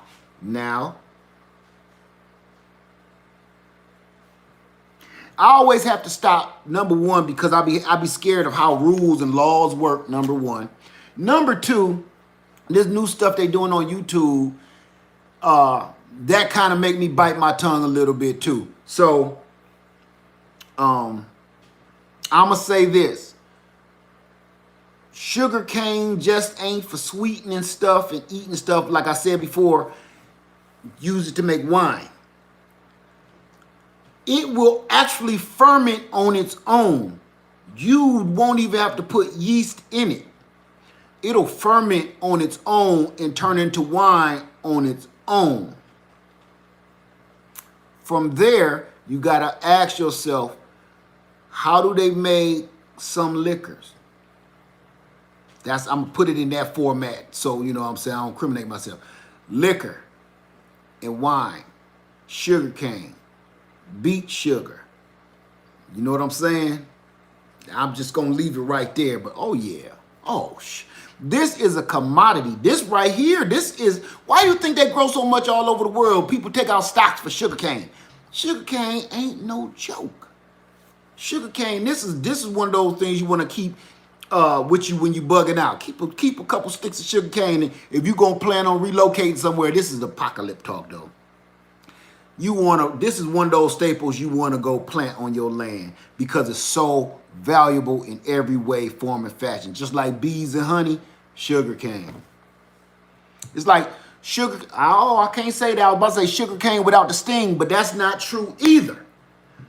Because let me tell you, if y'all didn't hear me in that video, I got a little bit right here. In that video, did y'all see Tim walking away with that grass? I didn't want that. Because this grass area, not this low down, but up higher, is like a saw. If you so much as rub, anybody that grew sugarcane right now in the room, I know you know, if you so much as rub your arm slightly on it, you're going to have cuts all up and down your arm. When y'all see me growing that sugarcane in that container, what y'all don't know is I had cuts all around me like I had been attacked by a dog. I'm going to tell you where that came from. That came from when I moved from my old house to this house and carrying that sugar cane here, putting it on a moving truck, coming. that sugar cane tore my ass up. And it looked like I had been in a fight forever. I'm telling you, I'm talking about not just little abrasions. I'm talking about, man, I need to go patch this all up before I bleed to death. So yeah, Miss New Orleans God said, yes, I have cuts from her sugar cane. See, that grass will whoop your ass. Let's put it like that. That grass, them tassels. Let me go back on something else I wanted to say earlier. Sugar cane is beautiful. It's a beautiful landscape. This ain't one of them things that's gonna make your land or your yard look bad. It's beautiful. And the beautiful grassy tops is kind of like a little palm tree blowing in the wind. It's beautiful. Don't let it touch you though. Don't let it touch you. That grass is beautiful. But if you walk up on it and one of them grasses do like this on your face, smack, it's gonna cut. You're gonna leave some scars. Somebody gonna ask what happened to you. I promise to you. Okay, let me see. Miss Crab didn't know that. Oh yeah, watch that. Miss New Orleans God said her kids love sugar cane. Love it. Love it. Sit around, chew on that like a stogie. That's Billy Ray Stogie right there. Pimp Cane, Pimp Stogie. Stupid. See, I got ideas already. Little Slice of Paradise Homestead said, Led, did you find the video from David the Good? No, I haven't had time. I really haven't. I'm going to have to look him up, though. Rose 5150 says, cinnamon worked great for me. I've never tried cinnamon, but I will try to keep the gnats down. Let me see. Let me keep going. Giovanni Carrillo says, basement potatoes, my new favorite plants. Basement potatoes? You're going to have to get me hip to that. I've never heard of that. Tresh says he didn't actually put bananas in there. He put pieces of the cut up banana plant in the water. Right, right. And you know what, Diva? To be honest with you, a couple of the bananas had rotted. I just throw them in there. But for the most part, right, the plant itself. I've been using our banana peels and everything. I keep throwing them in there. Stephanie Valdez, okay, got that. The New Orleans Garden said, yes, I have cuts from my sugar cane. Man, that stuff ain't no joke. Angie Hopkins Bell, Neutrino, I hope you'll love it. We don't even buy tea bags anymore. Wow. You talk about that recipe you was talking about with the orange leaves and stuff. Diva Jones 03 says, Miss Craft, sugarcane drove slavery as well. There were way more slaves bought for sugarcane than other crop. I've heard that same thing. I've heard it. Stephanie Valdez says sugarcane was king in some countries and islands, and still is. And still is. Let me see. Planting in a whirlwind. Is it water heavy plant? You know, I'm going to say no. I never had to water them heavy at all. I didn't water them no more, no less than one of the fruit trees or something. It ain't like a banana. Bananas and cannas and all of those, they take a lot, and elephant ears, they take a lot of water. But these, no different. It was like no big deal. If you forget to water them, they ain't going to die at all. Miss Craft, Diva and Stephanie, sugarcane has a dark history behind it. You know, Miss Craft, to be honest with you, everything has a dark history behind it. Absolutely everything. Like I say, I try not to go down that path, because when you really start thinking about it and you really start looking into history, in almost everything that we do, say, songs we sing, clothes we wear, you could go down that path for anything. If you're wearing cotton right now, you got a dark history. You know what I'm saying? I try not to go down that path at all, because it ain't going to do nothing but get you upset and get you angry, and that ain't going to work out well for your day. Let me see. Miss Craft, Louisiana, the islands, and South America too. Tresh, hi Diva. Yes, I know. I was meant to say I was meant to say the peels from the store bought bananas. Oh, got you. Diva Jones, I have a sweet tooth. I'm on the fence about growing sugar cane. Diva, grow some sugar cane. Grow some sugar cane. And it's good for you. You know, it's better than sugar. Because we don't know what the hell they did to that. I mean, you keep it real. I've tried to grow stevia. I used to grow it. Nah, that's some rough tasting stuff to me. I can't get used to it. Stevia is really sweet, but it got a pinch in it that just make you kind of, it got a pinch to it that I don't like. I don't know what it is, but it's something in that stevia that don't sit well with me. Let me see. Nature 9 say, okay, I see sugarcane has a history all its own. Must do more research. I see I must grow this now. Yeah, it does. Just like everything else. Cotton, tobacco. I mean, we could go down the line. Construction. Diva Jones, Tresh, you can do that, yes. For the record, any plant matter you let rot down in water will make great liquid fertilizer. Yes, clearly. And yes, it will. Let me see. Miss Craft, you are so right there. Yeah, and you know what, Miss Craft? That's why I try not. Remember, I always say I don't like being put in like a box or something like that. Because if you really start thinking about anything, this whole country, every square inch of this whole nation is built from everything we do. Everything you look around your house and see is made out of the most purest evil that you ever know, that man has ever known, the purest evil. So if you really start thinking about it, you can't just pick and choose one thing or the other. You know what I'm saying? It's all effed up to me. So if you let yourself stew on one thing, then it'll boil over into something else. Like we all know people that let that type of stuff get to them, and next thing you know, they go bananas or something. And it's like, man, ain't nothing. All you can do is be a good person. That's how I try to change all of that historical bullshit. I'm starting over by just doing stuff different. Because you can't change the past. You can't. You can't. You know what I'm saying? To me, I ain't gonna get into it because I go too deep with that nonsense. I'm not gonna do it. But yeah, everything is messed up. You know, I don't do it on YouTube at all. Like I told you, I don't talk about my religions and all that stuff. But I'm just gonna say real quick, I was just talking to Lady Lead, because we talk about all this stuff that y'all don't think I talk about all the time. And we was watching a movie, and the ice cream truck came down the street. It was I ain't gonna say the name of the movie. Nice, wonderful holiday movie, great movie. Ice cream truck came, and it's like you can't even be happy about the ice cream song no more. You know what I'm saying? Everything is effed up.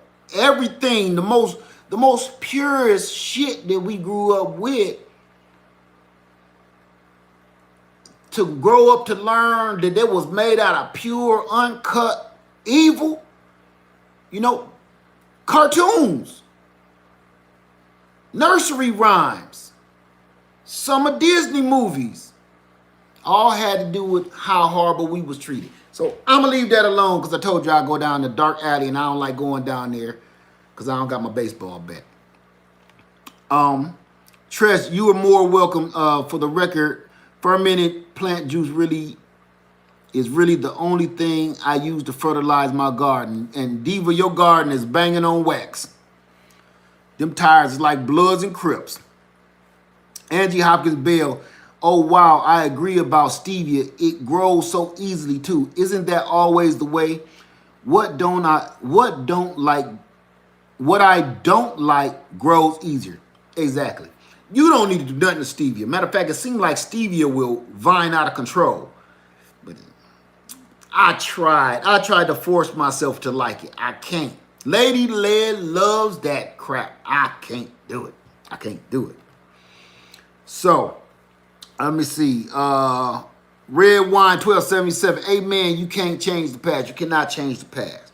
We can just do better for the future. Not forget the past. Not forget it. Because everybody, I've heard people say get over it. No. Not change the past. The past is the past. Just we got to do better in the future. It's that simple to me. Ain't no need to keep on fussing, fighting, and arguing about it. Just, man, let me shut up. Let me shut up. I take what's mine. Let me just put it like that. I don't ask people for what I feel I deserve anymore. Let me see. Trash Diva, I'm trying to do organic fertilizer for indoor plants, trying to figure out a way to prevent the funky smell. Because my funk water is out there still humming. Like, that water stank, but it do the plant so well. It do the plant so good.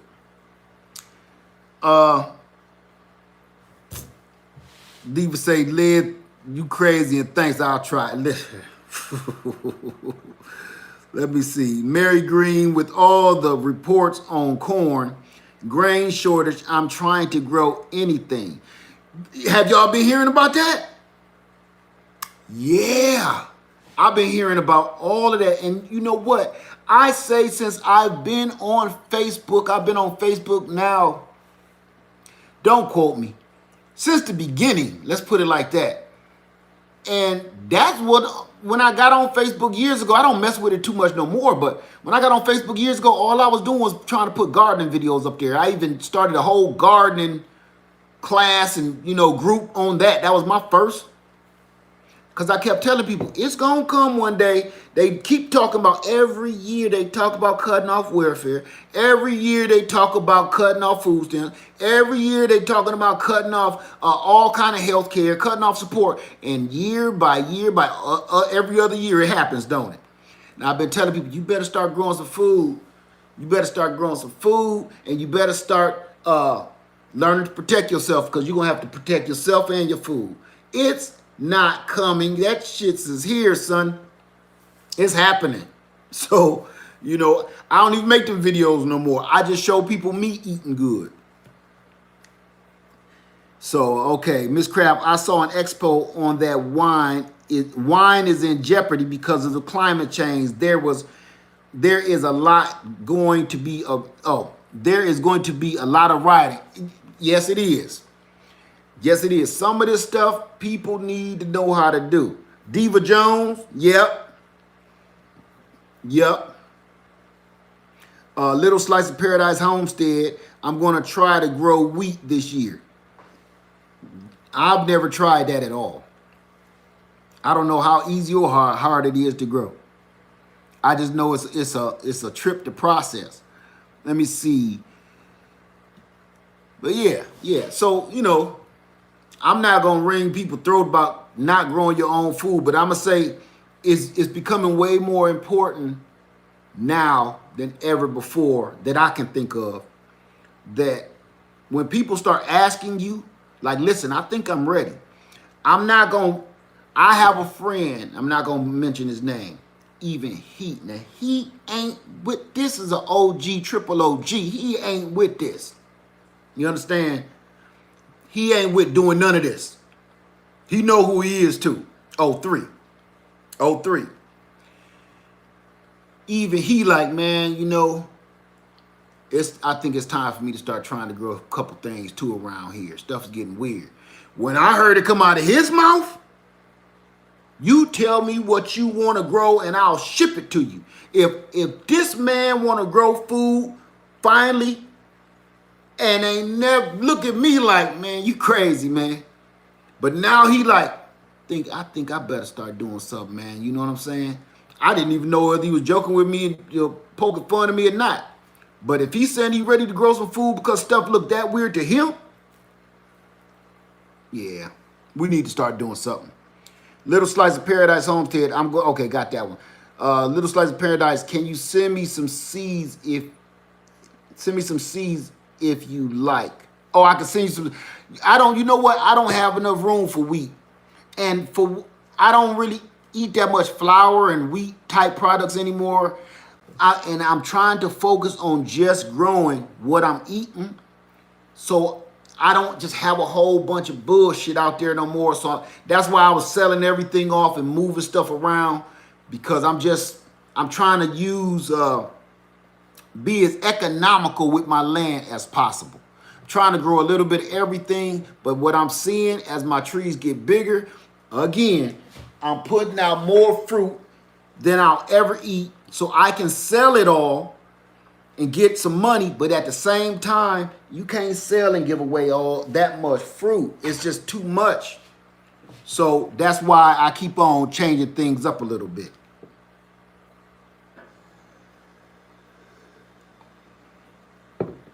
Okay. Angie Hopkins, Bell. Let me go back. Darius Doss say, hey lady, I got in the chat late. Did you do a second racking of the wine yet? No. I'm going to get off here and I'm going to rack that wine so we can all see it, because I ain't done nothing to it yet. I really literally ain't had time. That's why I made the video. I said it a little earlier. Everything been calling me off of that wine. So I'm surprised. You see, I ain't been live in forever. Tim Taylor said, my granddad raised 13 head of healthy kids by growing and raising his own. Exactly. Angie Hopkins Bell said, we try to grow at least 85% of our food. This past year, we grew about 90% of produce, and all of our meat and produce was almost all done in containers. We are now canning tons to help. See, this stuff is so important. We have a good time gardening and stuff, but it's getting to a point where the fun of it is kind of, because we starting to really realize how serious of a problem this really truly is. I'm going to let y'all in on a little secret. I didn't want to talk about it in this video, but since we've been on here like forever, I might as well. I had a situation happen last night. Somebody broke into our cars, and I saw them on camera, and I addressed the situation. I couldn't sleep after that. It was about 4 in the morning. I couldn't sleep after that. So I stayed up. And you know what I kept thinking to myself? Number one, all kind of crazy stuff could have happened and could have went wrong. But what I kept thinking was, it's getting to a point. I live in a pretty nice community, but you know, that don't mean nothing. But what I'm saying is, crime here in this community is rare, super rare. But it's getting to a point now that I get an alert on my security system at least 5 times a week or more about people going in people's cars and trunks and houses. Not just because it's the holiday. It's been going on all year. So that made me think last night. I was up, you know, Lady Leia wanted me to go back to sleep. I can't go back to sleep after that, you know. But it let me know, if things keep getting crazier, jobs is getting more scarce, healthcare is getting cut off, they're going to cut off food stamps. They just right now still in for fun and still in to try to look for drugs and get high. Think about when people hungry, what they going to be doing. And see, I can speak on it because I was that dumb kid, and that's what I told him. I felt like, man, I used to be you. This is what made me think. First, you start stealing out of stores, stealing candy bars and shit. That gets boring. Now you need a ride to the store to go steal not just candy bars, but clothes. Then you start stealing cars. Now, this ain't enough money to help you out with all the nonsense that you got going on. You got a little girlfriend, you want to take her to the movies, everything else. Instead of getting a job, your stupid ass get with a bunch of friends, say, hey, I know where Easy Score at, people is out of town, let's go in their house. So the levels of crime work up like this. I don't care what nobody say, it does. I've been there. So you start out stealing Snicker bars. That's when you bust your baby in the head. That's not no, oh, don't do that, Darren. No. Hell no, Darren.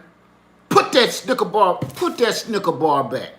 Because it start right there. Next thing you know, Darren is breaking into people's houses. And then the next thing, somebody done shot him. And then you like, why'd you shoot my baby? What? You know what I'm saying?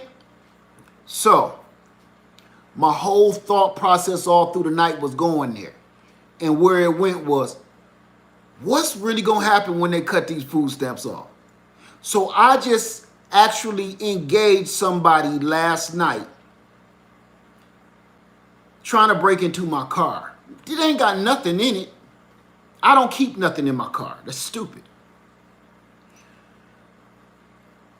But what is it next? Once they start breaking into your car and getting away with it, keep getting away with it, next is your house, right? While you gone. Then it's your house while you're there. Stuff is getting so stupid that, think about this, the next thing is they're going to be taking from your garden, taking your food. Now, see, even if they take your car, to me, okay, this is my own personal opinion, nothing in your car out there, absolutely damn nothing, is worth taking a human life for. Nothing. You got insurance. I know it sounds harsh and it's rough, but it's the truth. Insurance cover it. And if they don't, it still wasn't worth taking nobody's life. But then when you start stealing food from people's yard and land, it takes a little twist, don't it? Because now it kind of turns into the way things are going. Stay with me on that. The way things are going, it's starting to turn into a either you eat or I eat. One of us ain't gonna eat. You stealing my food. Forget that car. Nothing in that car is worth taking nobody's life for. That's my opinion. But when you start taking people food in desperate times, and it's like, I think I may have reacted a little different if I would have seen somebody like pulling all my apples off my tree. You know what I'm saying? And we got to eat, and I'm depending on that to eat, because it's coming to that point. It's coming to that point where we're going to be just not doing this for fun, and we ain't going to be sharing information for fun. It's coming down to a point where, man, I pulled up all them nonsense plants and trees, because I'm like, that's not going to sustain us. Cherry tree, gotta go. I need something that's going to produce like that all the time, no matter what. Thank you, Claudio. I appreciate you, my boy, my brother. Thank you. So, stuff is getting stupid. Stuff is getting stupid. And for me to run into that situation last night, I wasn't going to talk about it, but it made me feel better to talk about it, because I can't believe how serious it was. Like, man, I'm going to leave it there. It just was stupid. Stupid. Young punk-ass kid. Like, do you know somebody around here be done killed your ass, and you be the next one on TV? And people out having to take off work to hold up candles for your silly ass? Did you see that sign on the corner? McDonald's is hiring. You rather risk your life, and I mean, you don't care about your family either, because they gonna miss you. They want you. Your mama, your daddy, your friends, your sister, they want you here, and you out rummaging through people's shit and risking your life every time you do that. We in South Carolina, fool. Everybody got a gun. And everybody ain't gonna use them properly. Everybody ain't gonna look at and do it like me and say, nothing I got in that car is worth taking a man's life. Everybody ain't gonna think that way. And to be honest with you, We don't know what's in some of these people's cars. You don't know. You're a criminal rummaging through people's shit. You might be rummaging through a bigger criminal's car. And they got something in that car that they will take your life for. See, you stumble onto some shit that you step in some shit you can't get off your shoe. You know what I'm saying? You might pop somebody's trunk and see a body in there. You part all that now. Just to go in there and be stealing cough syrup and shit. Stupid ass kids. Come rake these leaves. You know what I'm saying? Come over here and rake these leaves, man. I'll pay you. I'll pay you. I don't want to be out there doing that, making videos about that shit. Come rake these leaves up. Shit. I'm sorry, y'all. There I go ranting again. Nick Thomas in the house. What's up, bruh? It's good to see you, man. Good to see you. Keep your eyes peeled. Keep your eyes peeled, Nick. Neutrino, the neighbor has a sign that says trespassers will be violated. You know what? I see a lot of those signs and you know, they funny and stuff, but people that post those signs up, they don't even realize you just incriminated yourself.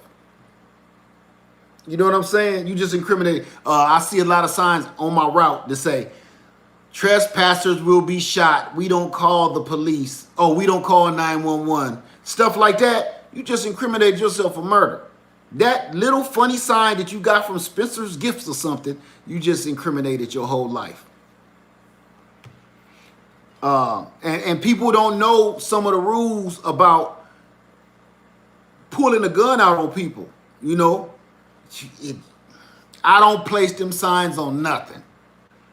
Because if it does come down to it, I don't want to have to tell the court, well, I had a sign that said I was going to kill him if he came close. No.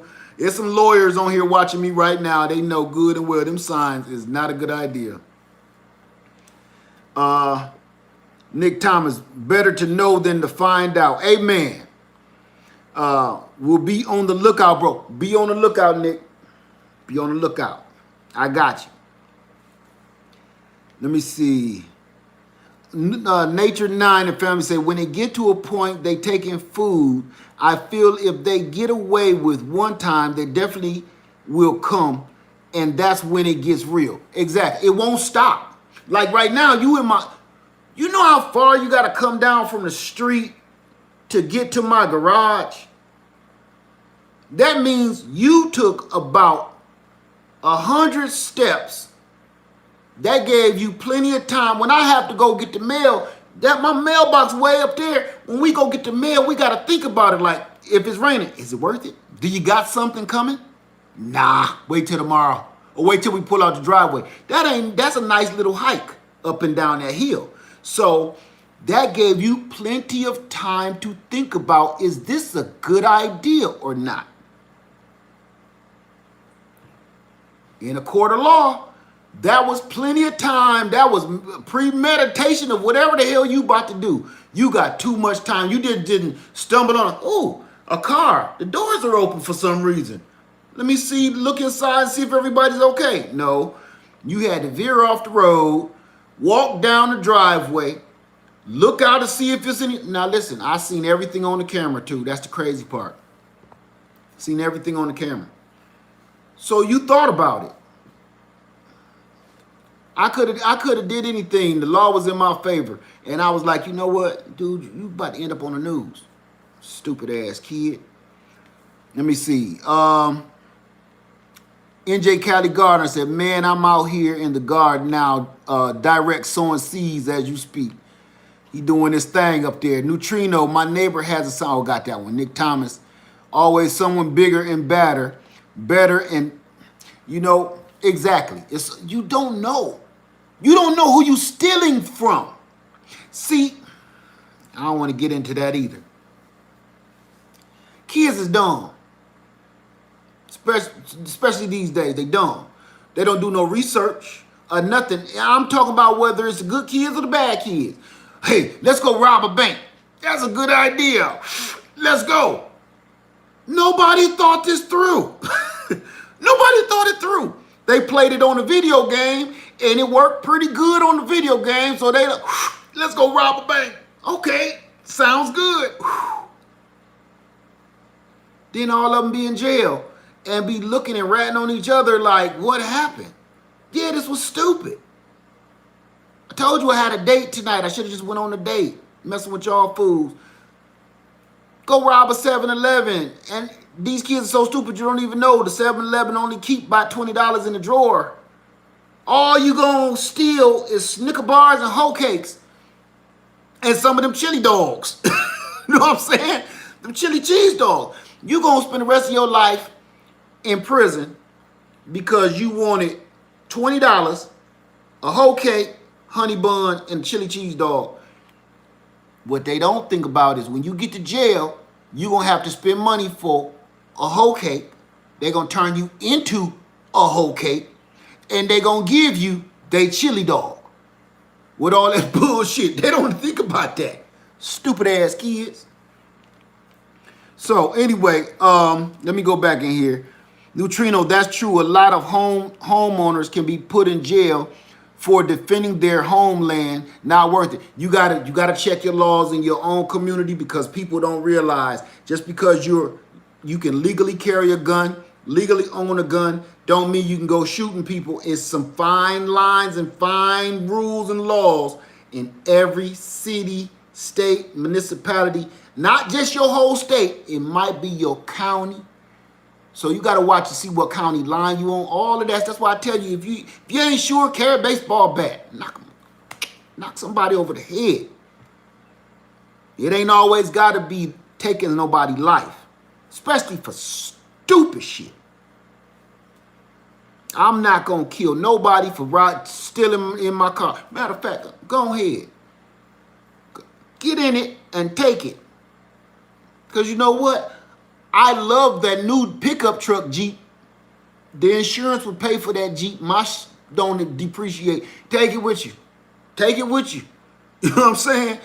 Take it with you. Because I've been looking at that new Jeep like, man, I want that bad.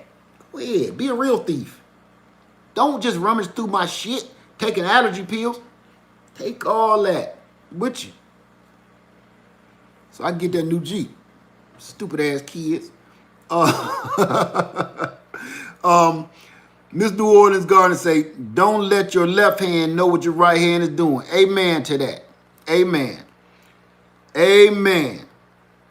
Red Wine 1277, send to Senate to debate about it and waste your time.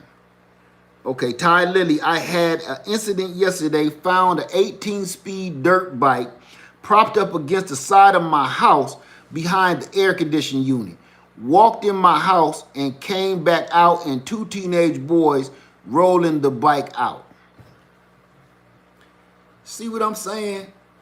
And when I was a kid, man, stuff like that, stealing bicycles and stuff, that was part of just growing up. But nowadays, it'll get you killed. You know what I'm saying? It'll get you killed. It's sad but true. Hey, Linda Holmes, how you doing? You know, you a little kid and you put a Debbie cake in your pocket or something, walk out, some Juju beans, Boston baked beans or something, put that in your pocket. You know, it was kind of like no harm, no foul. Store man, get out of my store, don't come back or something. But now, I don't even know why kids want to steal. Jelly beans ain't worth that. You know what I'm saying? Shit. Yes, Linda Holmes, Jeep Gladiator. Yes. I want that. So that's why I be like, man, don't rummage through the shit. Take it. Take it. That will get me that new Jeep.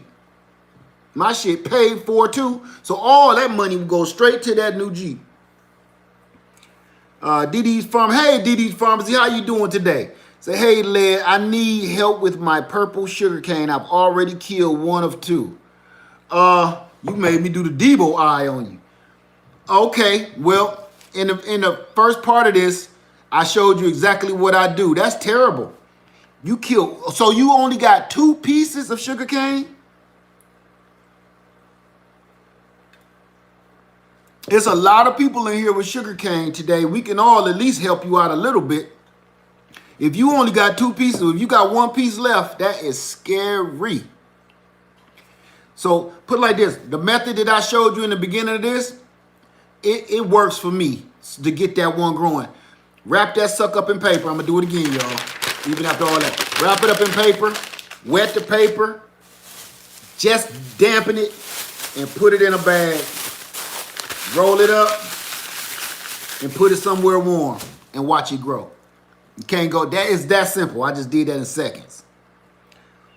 So that you have a better chance of doing that than trying to put it in the ground and letting it rot. Because I'm going to show y'all something else too. When you cut that sugar cane, and you put it in the ground, you got one other problem you might have. This is what I do with my elephant ears. Let that dry out. After you cut it, let that dry out for a day or a few hours. Let that dry up and get hard. Because if you don't let that dry out, you're going to put that in the ground and it's going to rot because the soil going to keep it moist and it's going to rot that out. And all of this will get ate up and it'll be a waste. Cut it, let it dry out for a day. Ain't no rush. Then put it in the ground if you're going to put it in the ground or in a container. Because the moist soil will rot that out if you ain't careful. So that's just a quick tip. Ty Lily, what get those cameras quick? Oh, Ty Lily, I need to buy security cameras before this. I came out one morning and found tire racks in my front yard halfway to my front door. Can you recommend a brand of security cameras?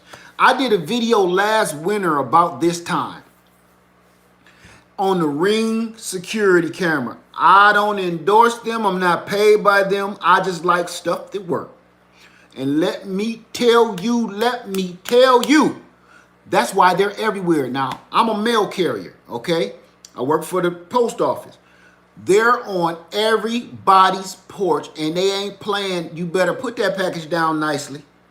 You better put that package down nice because they could be in Florida and they can see you throw that package on the porch like, oh, for the 3. They calling on your ass. Those cameras work so well. I did a video and I never released it from last year because I didn't want to, put nobody's face on there of crazy people coming up to the door with scams, crazy neighbors coming up to my door, and I had just really got them. If you try it, you'll love it because you can put the cameras, hook them up to a solar panel. If they too far away from your house or a power source, you ain't got to worry about that. Put the battery in it, hook the battery to the little solar panel they got. I got a whole video on that, me hooking the solar panel. It powers itself. I never have to worry about recharging it. I don't have to worry about plugging it into no power source. The sun keeps it fully charged all day, all night. You can look on those cameras anytime you feel like it and see your yard, see the back, see the sides, and my whole land got them around it. In the places where that ring don't touch, I got trail cams in those little tight spots. That's how I catch all them possums and raccoons and stuff, and coyotes and foxes. So look into the Ring system. You won't be disappointed. I promise you that. You won't be disappointed. Because if I showed you some of the footage of what my cameras pick up, true story. I can't make this shit up. Y'all just keep giving me good stuff to talk about. Let me tell you this. My daughter's birthday is coming up. She has to work, so we took her out to dinner yesterday. We took her out to dinner. While I'm at dinner, my alarm go off, and the wind was blowing hard, and I got a tree out here, so I kind of thought maybe that's it. I ain't gonna look at it. Normally, I don't just check right off the bat like I didn't last night. 2 things on my security happened yesterday. 1, the dude breaking in our cars. 2, earlier that day, while we were on our way to go pick my daughter up, this dog run out in the middle of the street and almost hit the dog. What's right behind the dog? A lady run across in front of me. Don't even look, and there's another car coming this way. Car almost hit the lady. I said, see, this is why I be talking about people crazy. If you can't control your dog, get rid of it. If your dog don't listen to you, you don't need it. I went on a rant for about 10 miles with that one. Needless to say, my alarm went off while we were having dinner at a restaurant. Guess who in my backyard, which is, I'm going to say, that I seen the dog maybe not quite a quarter mile away, a block away. Our blocks is big too, okay? Dog running through my backyard. Who run into my backyard? Now, mind you, I got traps in my yard. Okay? Y'all know me. I got all kind of stuff set up for me back here on my land. Again, look how long it took you to contemplate you're going to come back here to chase this stupid dog. See, the dog went past the camera. And I hear her and everything, every word she said. You stupid ass dog. Damn it, dog, you stupid dog. She ran across the island. The dog ran that way. She ran that way. They both ran through a puddle of water from the rain. And I'm just looking at this. Look at this. Me and Lady Liz, she like, oh, she just trying to catch that dog. She said, that's the dog. Then we almost hit. I said, yeah, that's the lady too. So she been chasing this dog all up and down the neighborhood. Security camera, that Ring camera, I caught it on my cam with the solar light, and I caught it on the doorbell, both on 2 different sides of my land. And the front yard, for that matter. Okay, I'm sorry. That was just good information. Little Slice of Homestead, if I can't find sugarcane supplier local, do you know a good online place to buy it from? You can buy it online anywhere. It's just going to cost you. Abu Musa, good to see you, man. Ain't seen you in a while. Good to see you, my friend. What's the name of the cameras again? Ring. Like wedding ring. Ring security cam system. Trust me, they're pricey. Doorbell cost you like $200, but you can buy them used on Facebook Market. People sell them used. They're a little big. So if your house is beautiful, it might not be the best thing you want to put up there if you're looking for aesthetics, but it'll save your life. And that's what you got to really think about. It'll save your life, and it'll save you some trouble. It'll give you evidence if you ever need it. Somebody breaking in your house or something else. Let me see. Stephanie Valdez says, whether they are working or not, it's a deterrent. You know what? The doorbells actually aren't, because you don't know, but people still ain't really, criminals ain't hip to the doorbell yet. They still don't care. They don't get it. But you're right. The big cams that sit up in, they look up there, but they don't never care about the doorbell. I ain't gonna say what company he worked for, but while I was at work, this maintenance man, I'm gonna say, came to do some maintenance. And the whole time while he ringing the bell, we at work, he was going to town. He was up to the 3rd knuckle. You hear me? I mean, I'm sitting here like, dude, what if I did peek out the door? It's going to take you a second to drag that whole knuckle out of your nose.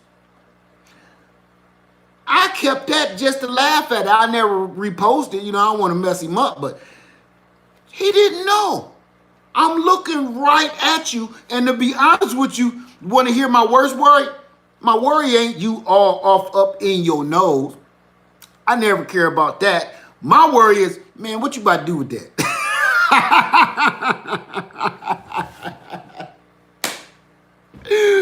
All I be worried about is, what is you about to do with that? I don't care about you going to town. You know what I'm saying? But what you gonna do with it when you're done? That's all I care about. The first thing, that's why I don't shake nobody's hand. The best thing ever invented was the pound. What's up, dog? What's up? That handshake shit.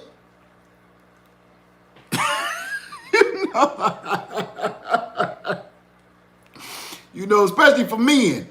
You know what I'm saying? You gotta hold your meat when you go pee. And And all men in the room today, you know you will be in the bathroom and you peeing, and then the dude next to you will be done, shake and go, and leave. You'll be like, this nasty, rotten mother. You almost want to say, hey, motherfucker. But this is a grown-ass man, you know what I'm saying? So it's somebody out in the Walmart, in the public, they got dookie hand, and he left. No water, nothing. He touched the door, too, to get out. He got piss palms, and he just left. So the palm is the best. There you go. Because this, you don't know what people do. Like, man, high five. Right there. Keep it right there. Okay, let me see. Where am I at? I'm sorry. Oh, Miss Linda, see you later, Miss Linda. I'm about to get off too, because I've been on here way longer. I'm going to have to just make a video of this because, you know, I went off all off track. It's just good talking to y'all after so long. That's all. I've been trying to chip in all y'all videos when y'all keep going live and stuff, because I'll be missing y'all. So that's why I'm here cutting up. Neutrino says, Neutrino says, she needs a better fence and some training. Bad dogs are a liability. Yeah. Or just let it go. To me, you know, I'm not, people think I'm a pet hater. I'm not a pet hater. I just feel that if you don't have any control or say so over what your pet is doing, you don't need them. You don't need them, or you probably don't deserve them. Just like kids, some people don't need them. If you can't handle what your kids do every day, and you ain't got no say so in what you don't need no kids. See, this day and time, people don't raise kids. To me, my opinion. I know a lot of people ain't gonna like it, but it's my opinion. I got one. A lot of people don't raise kids. A lot of people pop out babies like spider eggs and then let them sprawl off into the wilderness and let them do whatever the hell they want to do, you know, biting people or whatever. They don't do no raising because they still trying to raise themselves. They still trying to get their own self together, and you done pumped out a bunch of babies to wreak havoc on the environment, you know? So same thing. You don't need no children. You don't need no children. And some people don't need no pets. I'm a mailman, and I kid you not. You know what I see all the time? People leave their dog chained up to a damn tree. The chain be cutting their throat, and and I've heard somebody say it like, that's the mailman. I think he be ratting on us. I sure the hell do. You don't deserve no animal out there in the rain pouring down. And like I said, I'm not a dog and cat lover. You know, y'all know how I am. I don't have no pets. But I don't think no creature deserves to be treated like that. Period. I don't give a damn. Chained up, bleeding around the neck, worms around the damn collar, flea bitten, see they ribs. Man, I'm telling. You know, I'm snitching. I'm telling. You don't need no dog. You don't need no dog. The dog ain't gonna protect you no way. It's so hungry, all I gotta do is give him a damn sandwich, and then I can rob you. Dumbass, you gotta feed the dog. If you gonna have a dog for protection, you gotta feed him still. Chaining him to a tree and hoping he eat enough squirrels for the week ain't gonna cut it. So I do rat on people like that. Cruelty to animals. Now, I'm not one of them big crazy activists, but I think wrong is wrong and right is right. Some shit is just wrong. You know, and the dog be looking at you like it's on one of them damn commercials in the middle of the night, flies on him and stuff, one eye half closed. I'm telling, that's me. I ain't gonna throw no ink on your fur coat, but if you got a dog chained to a tree like that, I'm telling. Shit. That's some bullshit, because to me, I feel like if you can walk outside your house every day and not think you going straight to hell for having that dog chained up like that, they make me think this. Because you walk out, I done seen them walk out of their house and not even care. The dog eating his own turds and everything. And I gotta sit there and be putting mail in the box staring at it like, oh.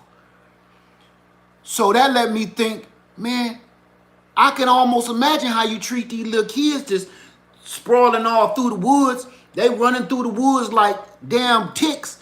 And I can imagine how you treat them. Look at the dog. Look at the dog. Look, listen to this. Listen to this. I just got a ring alert for the people that wanted to know about the ring system. Okay, listen to this. I got an alert says neighborhood alert. They send you alerts because everybody is kind of linked and can report to each other like we doing here on YouTube, sharing information. And watch this. Can you see that? Let me go into my ring here. It says someone accessed my car and took alcohol. Somebody accessed my car and took alcohol I had in the back and my external phone charger. Fortunately, I don't keep valuables in my car, but be aware. You get these reports all the time. So that's why I said ring. It's the bomb. So that lets me know, and it gives you the area that it happened in too. So let me see what area it is. Shit, my house. What I tell you happened last night? I'm gonna keep that kind of far away. But you see all the lakes around me? My house. Somebody broke in right there. So anyway. So like I said, if you're looking for some security, I got it on my garden. I got it on my driveway. I got it all around my land. You just need it. How you doing, Nene 60? Good to see you, man. Ooh, I'm way far. Miss Lady for real. Oh, let me back up. Let me back up. Let me see. International markets carry shit. Okay, here we go. Red Wine 1277 says, what is the plant besides you at your left side? A busted up fiddle leaf fig that I stopped worrying about.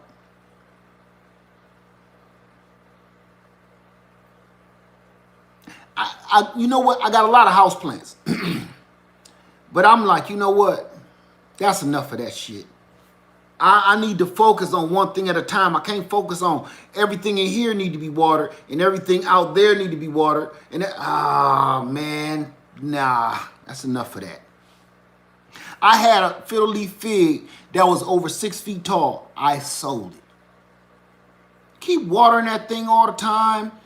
Big old leaf drop be that big. I got tired of that shit, man. It ain't giving me no food. That's enough of that. Instead of a plant right there, I put a picture up. And you know what I do like if I'm going to have an indoor plant? Cactus. They don't die. I got a cactus on a magnet that's alive, and it's been alive for the last 8 years on my microwave. Ain't nobody watered it. It's alive. Stuff like that in the house. Looks nice, and I ain't got to keep thinking about it. Ain't got time for that nonsense. Let me see. Okay, Miss Craft, international markets carry sugarcane from time to time. Little Slice of Paradise Homestead. Okay, good. Thank you for that information, Miss Craft. Miss Craft, oh, ew. Germs. Ain't no telling what I said. Little Slice of Paradise Homestead. Thank you, Miss Craft. Red Wine 1277. I enjoy watching. Very entertaining. Thanks for sharing. Thank you, Red Wine. Nick Thomas. I'll be like, damn, homie. At least pretend to wash your hands. Oh, that's what we, yeah. Playing no meat mangling ass. Listen, man, it take a second. It take a second, man. Soap. It's like they don't want to get wet. Can you imagine, man? Can you imagine his house? Hey, Sophie B, good to see you. Can you imagine his house if he don't even want to wash his hands? It's probably plates and old turkey bones and shit stacked up in the sink, you know, old dirty diapers in the trash can, and he ain't got no kids. Crazy by itself. Ain't no talent. Ain't no talent, man. People like that, man. 2 seconds. 2 seconds. You know what? Lie to me. Fool me. Cut the water on, cut it off. That way, so I can at least feel that human beings is okay. You know what I'm saying? Humanity, we gonna make it. But no, man, it took seconds for you to wash your, hit the pound. You go in a job interview. All right, how you doing? I'm John. Hey. If you don't dig that, man, I'm not shaking no hand.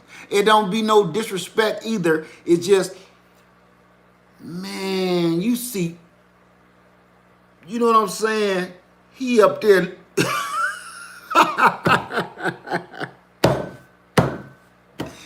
Cleaning his nose out from the inside out. Come on with that. Let me see here. Okay, let me go. Okay. Rosa Hopkins. No. Planning in a whirlwind. My neighbor keeps his 3 dogs in a cage all day, it seems, no matter the weather. See what I'm saying? You don't need no dog. Put you in a cage all day. See how you like it. Rosa Hopkins, we have the Ring security system, but it keeps going out. Suggestions? Yes. Yes. It may be our internet. We have high speed, but we live in the country. That's not it. It depends. We got a brick house. That interferes with everything. They have those, and you don't have to get the Ring brand extender with the 2 little antennas on it. It comes with the 2 little antennas and an extra bell chime on it. And it's like $35, $40. It made all the difference in the world because we did not get no Wi-Fi out by my garage, right? At all. So my camera that's on my garage with the solar panel, it wasn't getting nothing. I put that extender because my Wi-Fi is in the central location of my whole house. I put that Wi-Fi extender over here right before I go into my garage. Full bars, full Wi-Fi. Matter of fact, it even helped up in my den with everything going up there too. So I got 2 of those and it made night and day difference. We was talking about getting high speed Wi-Fi, investing money in these big routers and all that, the web routers and no. So for like $50, I cleared all of that up. So you might want to look into that. Just get those little expanders with the 2 little antennas from Ring. I could have got any other brand, but I just kind of wanted to stay with the same brand because they made it for this. So I was kind of like, I don't want this messing up. Like last night, like yesterday. It didn't mess up. It didn't flaw because it was on point and I didn't have to worry about which component is failing because it's all made to be together. Okay. Miss Crab, ooh, that sounds yummy, Miss Lady for Real. Miss Lady for Real, I'm so tired of chasing my neighbor's cats and dogs off my property. Man, that don't make no sense to me. You don't need them, man. Everybody, I collect mugs, wine glasses, bongs. I don't even smoke. Bongs and I collect all kinds of. One thing I don't collect is animals. Some people collect animals. Think about it. Some people do. Ain't no rhyme or reason why they do it. They just do it. They collect cats and think about how easy they collect mice. They collect roaches. And when I say they collect them, to me, if you're not doing anything to stop the situation, you're a collector. That's what I say. If you got roaches and you don't mind, if you gotten to the point that you don't mind, and you start seeing their patterns, you know, like, that's weird. Never see roaches in this room. Oh, well, you're a collector of roaches. Same thing with cats, dogs. After a while, once you don't think 20 cats is bad, you a collector. If you spending more money to feed your pets than to feed yourself, you a collector. And something got to give. You know what I'm saying? Something got to give. A lot of these health problems is caused by having a whole house full of animals running around too. I ain't gonna say that. I had to go in somebody's house one time, and they was everywhere like stars. You know what I'm saying? They was like stars in the night sky. It was cat eyes everywhere looking at me. I was scared to move. I'ma just set this right here. Oh, it's okay. No, it ain't. I'ma set this right here. Because everywhere you looked, it was cat eyes staring at you. I mean, everywhere. When you see me looking up, it wasn't just this. It was this that was blowing my mind. Would you like a cold Pepsi? Absolutely not. Thank you. You have a nice day. No, thank you. Have a nice day. It's been nice. See you tomorrow. Shit, don't give me nothing out of here, Jack. Okay, wow, Miss Crab, wow. That's the business right there. What time should I be there for dinner? Kamika Bird, never seen your name before. Welcome to the Greenhouse Lounge, where it was Greenhouse Cafe. Good to see you. So I have a neighbor who had one cat. The cat has 7 kittens, and they everywhere. I think one is pregnant too. Called the pound, and my husband complained. I am calling city tomorrow. Fix your damn pets. See, you know, just do something. Do something. And see, here in South Carolina, we mostly wooded area. So once some stray cats get into these woods, or even chickens and roosters, you can't get rid of them. They become back wild, feral. You can't get rid of them. You can try to catch them. You're running through the woods like the damn Blair Witch Project, chasing after cats that can run up trees, and all you got is a damn fishing net. You need tranquilizer darts. Catch some of these mugs. Okay, I'm sorry. Little Slice of Paradise said, I have 2 dogs, 4 cats, and can't sleep if they don't come in at night. See, as long as you taking care of them, if you taking care of your pets, I have nothing to say about any of that. If you taking care of them. It's people out here, you got 1 million kids, and you taking care of them. I don't got nothing to say about that. But if you letting all your animals and your kids run the streets, man, no. Okay, Miss Lady, for real, a family friend's neighbor just had 73 cats removed from her home. They had so many that they had died. You know, and that reminds me of a story. When I bought my second house ever, me and Lady Led, we was brand new on the scene. Bought my second house ever. And it was a little house down the street. And I see this kind of stuff on TV all the time. I never thought I would actually live the situation. This lady had the same thing. She had 1 million cats in this little 2-bedroom house. Two houses down from me. The lady was like, she was huge. She had, I think she was about 600 pounds, where they had to get her out the house. It was a big deal. It was all over the news. It was so bad inside her house once they removed all of the cats out of the house and all the garbage out of the house and all of the garbage out of her garage. Once they removed all of that stuff, they demolished the garage, and roaches spread it through our entire neighborhood so bad. And I was in a nice neighborhood. Roaches spread throughout our whole neighborhood so bad, the city of Toledo exterminated every house that had a problem. All they had to do was report to our city, and they exterminated. We had free extermination for a whole year. That's how bad it was. Everybody in the whole neighborhood had a problem after that, because once they tore the garage down, which was, you know, think about it, 30 years of just garbage. One man said he was looking at newspapers that was 30 years old. You finally disrupted a rat nest, roach nest, cat nest, rat nest. You disrupted that. Where are these roaches and rats and cats and bats gonna go? To your house. Man. Now, it had some beautiful children. The kids were so nice and so cool. I didn't know they even had that problem at all. You would have never looked at them or knew, because they were so polite, so nice. Nothing. Never knew they was in there hurting like that. Let me see. Family, friend, neighbors. Oh, got that one. Miss Lady, for real, I agree. Your pets and kids, have your pets and kids. Just don't let them be damn nuisance. And that's what I'm thinking. People just don't have children anymore because you have love for somebody. You want to share that love and raise a child together, or even raise a child even on your own. Now it's like you collecting baseball cards. It's almost like a contest. I shit you not. I know some people back home, not gonna call their name. It was a contest.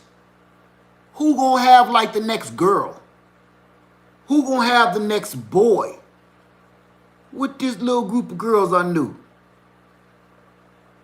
The contest should be which one of y'all gonna get married? Or no, not even that, because that ain't even necessity. Which one of y'all gonna take care of these little first? That should have been the contest. Now you got them wreaking havoc back home, shooting up the whole neighborhood and keeping us in the news, in the world news all the time. Your badass kids, you sprawled them out there like spider babies.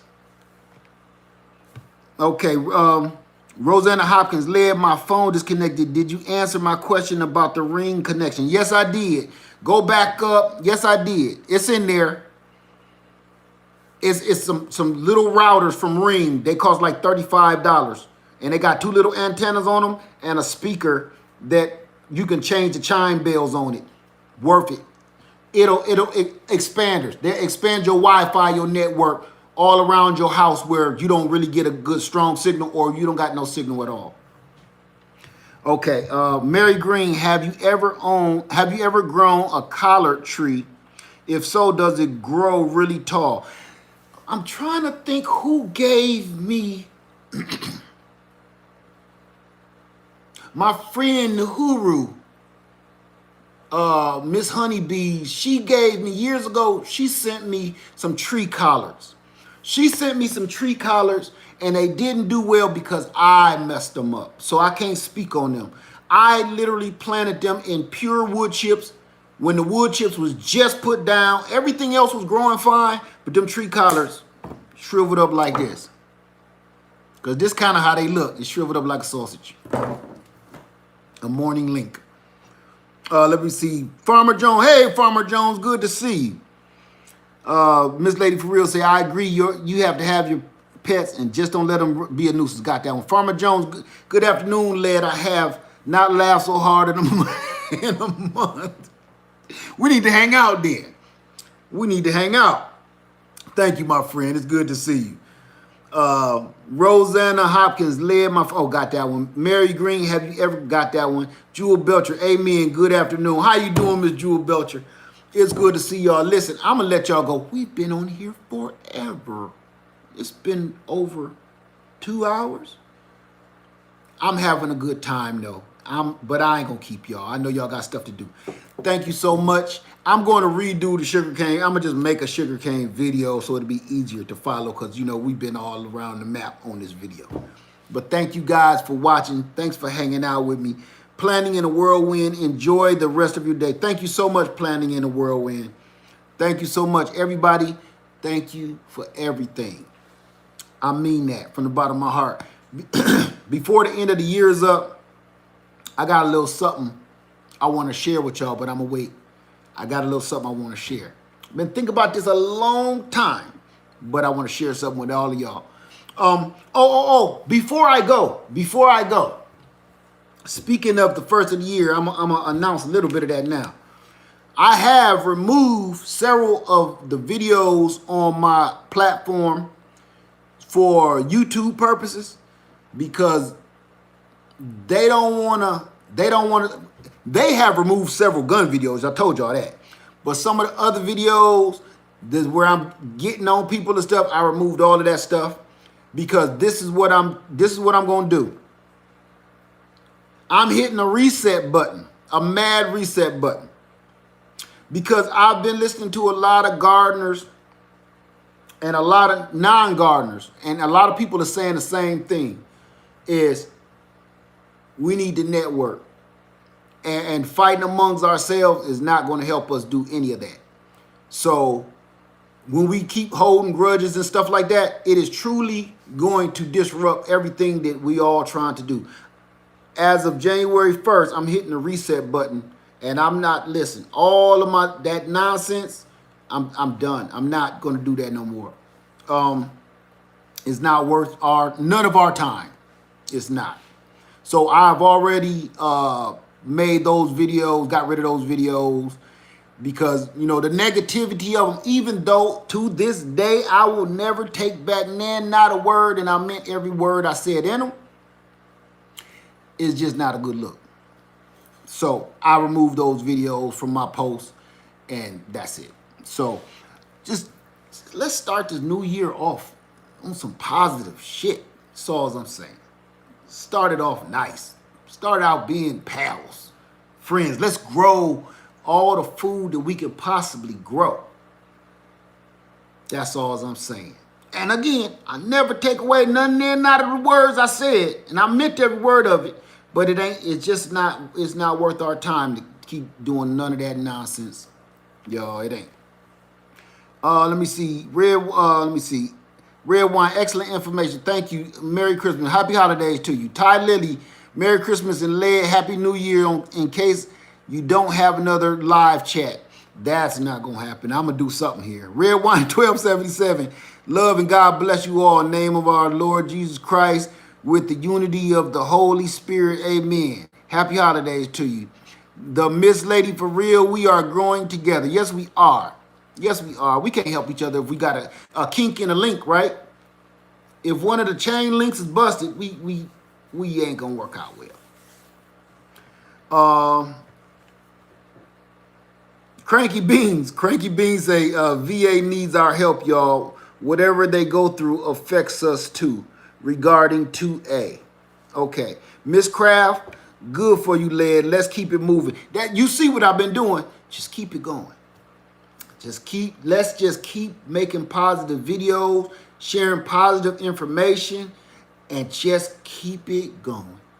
Just keep it on that note right there. And I think we'll all be okay. I think, you want to hear something? I know this sounds crazy, but I think 2020 is going to be a hell of a year. I think it's going to be a good gardening year. For what? I don't know how. I don't know why. I think it's going to be a good year for all of us.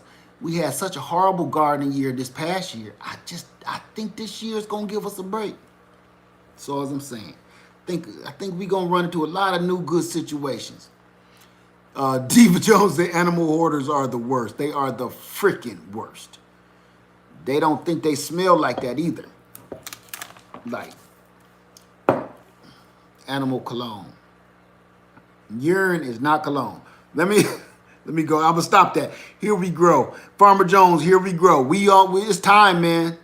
Let's get it going. And honestly, all that tropical stuff, if it ain't gonna grow on my land, I ain't got time for it. I'm trying to really focus on growing some food for real, for real. And this is my scenario that I dare anybody to try it. Act like you do have to live off your land. Just see how that scenario work out for you. For real. How much food can you actually, truly, really grow? That's what I'm going to try to do this year coming up. I'm going to see how much food that I can actually grow. Yes, I'm going to try. I've done it before, and trust me, years ago, you couldn't tell me nothing. My sisters, the twins, used to come over and go shopping at my house. I'm going to try everything in my power this year to do that again. Because the reason I'm running this experiment on myself is because, you know what? I got a feeling we're going to end up having to do it anyway. So I'm about to start running some mock tests to see if I can actually support my family on only what I grow. I know that's impossible. It's almost impossible. I just want to try. I just want to try. And I'm talking about storing food, drying food, canning food, whatever I got to do, I'm going to try it. She said, let's not feed Diva. Oh my God. I learned a lot of different things from you, my friend. Keep it up. Thank you so much, Natural 9. I appreciate that. Miss Lady For Real, I have a feeling I'll be a great garden. It'll be a great garden year too. I have tomatoes that I thought were dead are growing again, even peppers. See, let me see. Let me see.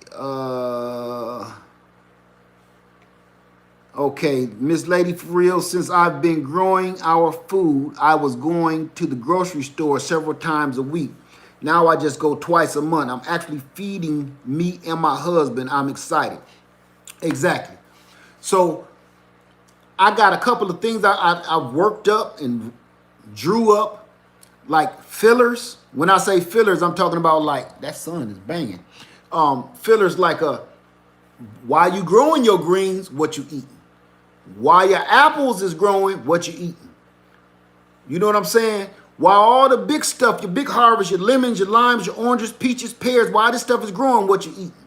So in between, we need those filler crops, which berries, blackberries, mulberry trees, raspberries, blueberries, all that type of stuff will feed you in between time, but before your heavy crops come like persimmons, peaches, plums, oranges, lemons, blah, blah, blah, loquats, kumquats. We need to start working on those filler crops. What grows fast and can fill us up real quick? Filler crops. See, we do a lot of concentrating on, well, even me, concentrate on my trees, getting them grown up. Then when it's harvest time, I got more fruit than I know what to do with. But in between time, I'm going to start working on my filler crops, like lettuce.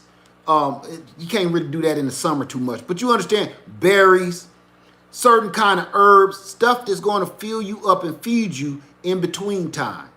So I'm really about to do this year and can, dry, store food, everything I need to do, because I already store food. I ain't a canner, you know.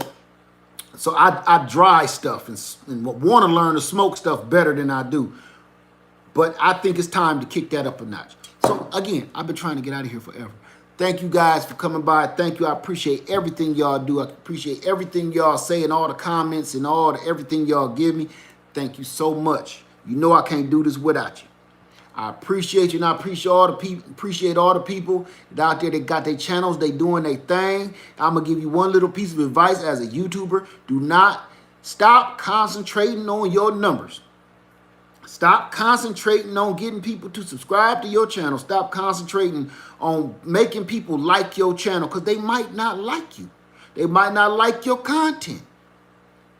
You'd be surprised how many wolves you bring in liking your channel, and they'll be done tore you a new asshole. So when people do that, I know you're trying to build your numbers. I'm telling you, because I see a lot of people building channels.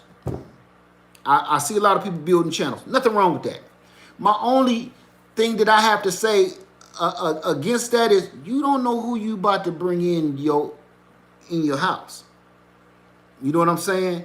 I'm telling you, if you put your content on there and somebody gonna like your content, just focus on your content and stop focusing on your numbers, because you might get 1,000 subscribers.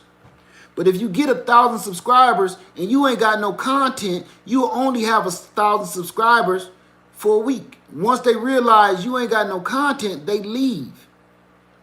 So I ain't never concentrated on no numbers. I ain't never concentrated on none of that. People ask me, why you only got 6,000 subscribers?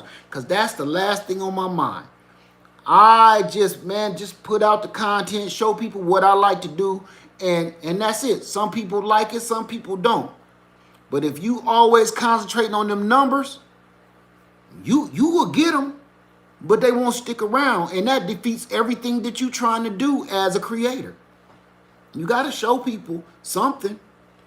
It's a lot of people out there that I hear them say, okay, hit the like button, subscribe. Everybody get together and mingle and stuff, and you might not want to mingle with some of these people. You click on some of them channels like, oh shit, no, boop. So see what I'm saying? Focus on what you putting out there for people, and then you're going to have people that don't want to hear what you got to say, and you're going to have people that wake on your every word. That's my little tip of advice. Because I see it more and more and more, and I'm subscribing to a lot of channels, and it seems like all the channels is just focused on getting more people to watch them. But what they're watching you tell people to just come in and subscribe to you. They ain't really seeing no content. They just seeing you having content, subscriber parties, basically. But after a while, okay, I'm subscribed to you now. What we doing next? What we got going on here? I'm just a little piece of advice, just throwing out there, because I see a lot of it, and it's making the creator that's doing it upset because they don't understand why they keep getting a lot of thumbs down. They don't understand why their numbers keep slipping. Because if you don't put out anything for people to see, having subscribing parties, and half the time you don't want to subscribe to them folks because you click on their channel and they might have one video on kitty cats playing basketball or something, and it's like, what the hell is this? Just a piece of advice, throwing that out there real quick. Because somebody asked me, well, several people asked me, but this one particular person keep asking me, how do I get more subscribers? How do I get people watching my channel? There's no formula for that I know of. I just say, do your best. Show people what you made, or show people what you do. Stop begging them to come watch you. Don't beg people to come watch you. Because when you beg people to come watch your channel and you beg people to come watch you, you know what you do? You make them do like this. Okay, now what? Show me. What you got? You begged me to come here. I'm here. What you got? Show me. What are you doing? You get those people. They're waiting because you beg so hard. Please come to my channel. Like, subscribe. You got to come in. It's rules to my channel. You got rules and regulations to your channel, but you have no content where the rules are supposed to go. Like, don't put too many emojis. Don't put, you can't say certain words, not understand the YouTube platform of it, but some of them is your own rules. I see a lot of channels. I subscribe to a lot of new people in the last few months. And a lot of people got a lot of rules of their own that they made up. And that can be a little off-putting. Like, when you come in, you have to, I don't know, make something up. And to some people, it's ridiculous. And some people, it's like, okay, that's pretty cool. And you lose a lot of people. Stop worrying about your numbers. Your numbers going to come. Look, I don't have 50, 60, 70, 80,000 subscribers for a reason. Man, I just put out my content. If you like it, you like it. If you don't, you don't. I promise to you, when you beg people and force people to come subscribe to your channel, and you better like my channel, you better hit that like button. Maybe they don't like what you're saying. Don't get upset about it. Just keep doing what you're doing. And it'll come. It'll come. So I've had a YouTube channel now for at least 11, 12 years, and I'm only at 6,000 subscribers. Just, you know what I'm saying? Just give people something to do. Give people something to watch. And the people will come. They'll come. When you force them, they want to see. You better have some shit lined up. Because that's what you doing them like Cablevision now. Now you want them to come see your programming. Like, subscribe to my channel. It's the best. It's the bomb. You got the whole intro to your video. You got the extra to your video. But no content, no filler. Remember I was just talking about the filler crops? Berries and stuff to eat between the peaches and the apples growing. If you ain't got nothing, no content, and all you keep saying is make sure you like, subscribe to my channel. Everybody mingle. Everybody look at each other and go to each other's channel and see how now they focused on you. Okay, we got that out the way. Now what? So to all the new YouTubers, just a piece of advice. Stop focusing on them numbers. Stop focusing on them. They'll come. You give people something to watch, they'll watch you. Even people sometimes don't want to watch you, will watch you. You know what I'm saying? So there you go, you guys. That was my last word. I figured I'd even this out. It's about to be 170 minutes. Everybody have a beautiful day. Let me give this real quick. Check in. I'm going to read and I'm going to go. Hey, 2 Max, I ain't even see you in here with me all rattling off. Let me see.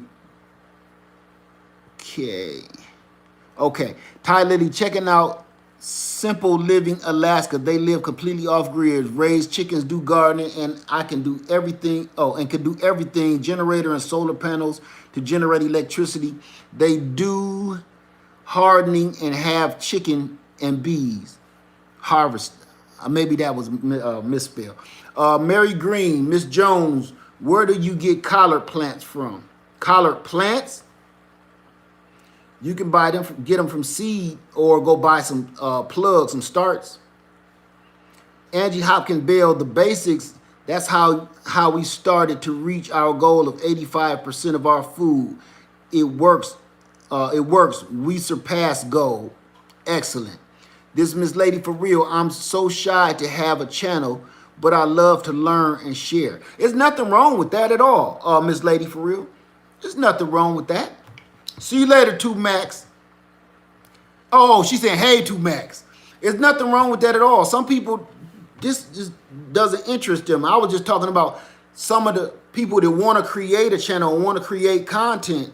They start their channel with the subscriber parties, and that's all they stay on.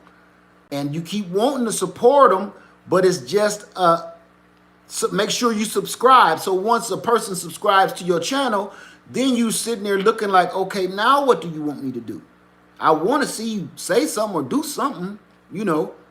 But if every time I come in, you just saying like, subscribe, mingle, I don't know what you want me to do, because some of these people in here, either they're not creators, or you go to their channel, like I said, some kittens playing with yarn or something, and I don't know. Okay, so don't worry about that, Miss Lady, for real. I mean, it's no big deal. One day, cut the camera on and do something. You'll be surprised. Okay, Rose, let me see. Rose Shockley said, hi, Led, I'm getting out of my backyard today. I'm doing the lawnmower leaf video to build my raised beds. Thanks for the advice. No problem. I would love to watch you do that. You should try to record some of it.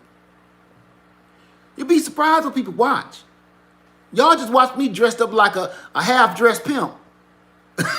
You know what I'm saying? You'd be surprised what people want to see.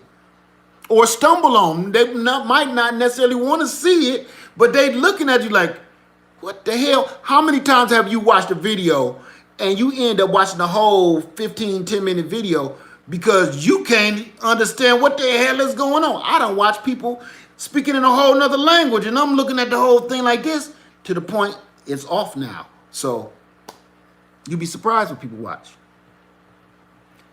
Let me see. Miss Christy Love. Hey, Miss Christy Love, how you doing today? So who participated doing their wine? Miss Christy Love, I'm going live again in a little bit, and we're going to rack this wine down. Miss Craft asked me the same thing. I have not racked that wine down. It's still over here bubbling like a pot of hot dogs. So I'm gonna do that later, because I'm feeling good. And later it won't be no coffee. So let me see. Let me get in here. All right. So look out for that, Miss Christy Love. 2 Max in the bag. Little Mac cracked up at your sugar cane. Oh, speaking of that, I need a pen. Okay, tell her. I'm glad I didn't say nothing bad then. My baby watching. Let me see. Angie Hopkins Bell, meat, potatoes, squash, berries, etc. The basics. Get these growing full speed and then add them to the other crops. Amen, Angie Hopkins Bell. Filler crops. We need to concentrate on filler crops if we plan on eating 100%, try to eat 100% out of our gardens this year. if we concentrate on the filler crops, the other stuff is going to come. Like in the beginning of the year, I don't think I let that video out yet, of my loquats. That's the first thing you're going to be eating in the spring. It's hell, it's still cold outside when them loquats be ready. And them mugs is delicious. I'm so glad Garden Love got me to buy them damn trees. You should see they loaded full of blooms. Loaded. I can't wait. Loquats. So while all that stuff, I'm eating loquats. Now, after all the loquats is gone, between me, birds, and squirrels, what am I going to eat? Like you say, squash. Cucumbers grow super fast. Okra grows super fast. All the berries, mulberries, blackberries, raspberries, blueberries, all that grow fast. Oh, man, we going to have a ball. We're going to have a damn ball this year. And if you ain't ready to have a good time gardening, you might be in the wrong business, because this year going to be right. I got that feeling. I'm telling you, I ain't had this feeling in a long time to be saying it on no video. I got a feeling we going to have a good gardening season. And I see a lot of people, Essie the homesteader, she done got her greenhouse. Everybody, Sure Organic Food Force got her greenhouse popping. Everybody got their little greenhouses. They done already started. Everybody out here already started. Got me started. That's why I say I got to get this sugar cane. Miss Craft said, I would love if this group would do a grow with me series. Could be fun. Yes, I agree. I also agree that we should all try to grow as much food as we possibly can. I do. This year, I say really for real, let's just really go 100% full throttle into seeing how much food we can grow. It's a lot of contests out there. It's a lot of okay, I had to see if the sun was out of my eye. A lot of challenges. I say the main challenge we need to be worrying about is how much can you grow and keep track of this year and see if it can sustain your family. The only reason I say that is because it's a good little fun contest to try. At the same time, just like we did the survival thing, it's good to know some of this stuff. But this right here is kind of like it's getting, I like turning fun stuff in, real stuff in fun stuff. That's what I like to do. Make stuff fun, because I don't learn well if it ain't fun. I don't. That's me. If I'm in a classroom and I hear Bueller, dude, I'm like this. I like stuff to be engaging. So I think if we all did this together and just tried our hardest, because right now we just growing. A lot of us is new, but try to grow as much as you can grow and see how it turned out for you, because I think it might end up being this way in real life. Diva Jones, these people are crazy in the chats. I got news. YouTube is not watching that chat like that. Trust me. I missed something. Oh, Diva Jones, to get more genuine subscribers is to create content that's interesting, and you can work the algorithm the easy way. Pay for them. Or you can pay for people. Yeah, you can pay for them if you. I've always heard that, never seen it. I've never seen it before, but I'm sure a lot of creators do that. Little Slice of Paradise Homestead say, I got tongue-tied when I tried to make my video. That's okay. Listen, this is what I gotta say, Little Slice of Paradise. You see I stumble over my words all the time. This ain't Hollywood. This ain't no blockbuster picture, and you ain't getting paid for it. Keep that in your head when you're making a video. You're not getting paid, and if you do start getting paid, trust me, a tank of gas, you're supposed to be just having fun. Look at it as having fun. Don't look at it as you on some kind of mission to prove something to somebody. Don't do that. That never works out well. Just have some fun, make a video. As a matter of fact, look at it like this. Look at it as keeping a journal for your own self. Look at it as keeping a journal. Don't even look at it as you're trying to share content. You're keeping a journal and you just happen to be sharing it with people around the world. So that's it. Let me see. Where was it? Oh, Diva Jones, these people are crazy in the chats. I've got news. YouTube is not watching the chat like that. Trust me. And I believe that. I think all of these rules that people keep throwing up. You can't say the word red. Don't say that in here. I'm going to have to block that one. Block them because they said the word red. I'm like, man, there's a part in your analytics where it pulls those weird comments and stuff anyway. If YouTube don't like something or they think something is fishy, they pull it anyway. I just discovered that maybe 2 months ago where I had tons of comments where everybody was putting their websites and stuff in. I said, damn, even though the comment was great, they put a website thing in it and ain't nothing I could do with that. But I agree. All them rules and regulations, that make you want to tiptoe in people's chat rooms like, did I put one too many emoji? And y'all know I'll emoji your ass to death because I want you to feel how I'm feeling. If I'm laughing my ass off, I'm laughing my ass off. I understand that. But some people, one emoji. And I'd be like, okay, goodbye. Because I want to express myself. I want to laugh. I want to talk with you, you know. I can dig it. I can go overboard sometimes, but I mean, damn, calm down. Diva Jones 03. There are lives I don't go to anymore due to all the insane rules that aren't real. And that's what I'm saying. They make stuff up. A lot of this stuff, I'll be like, damn, is YouTube coming down on us like that? You can't say the word red and you can't say a banana. Whoo, shit is getting ugly. And I say banana and red all the time. And those made up words, by the way. They ain't cutting me off. They ain't charging me. I think them is just shits people just want to do. I don't know. But they don't realize it's hurting you more than it's helping you. When you come in and you got all these strict rules and stuff, man, it's hard for me to stick around for that. Because I know I'm going to break about 3 or 4 of my damn self. So I don't want to offend nobody or nothing. So it's best I just stay out. Okay, here we go.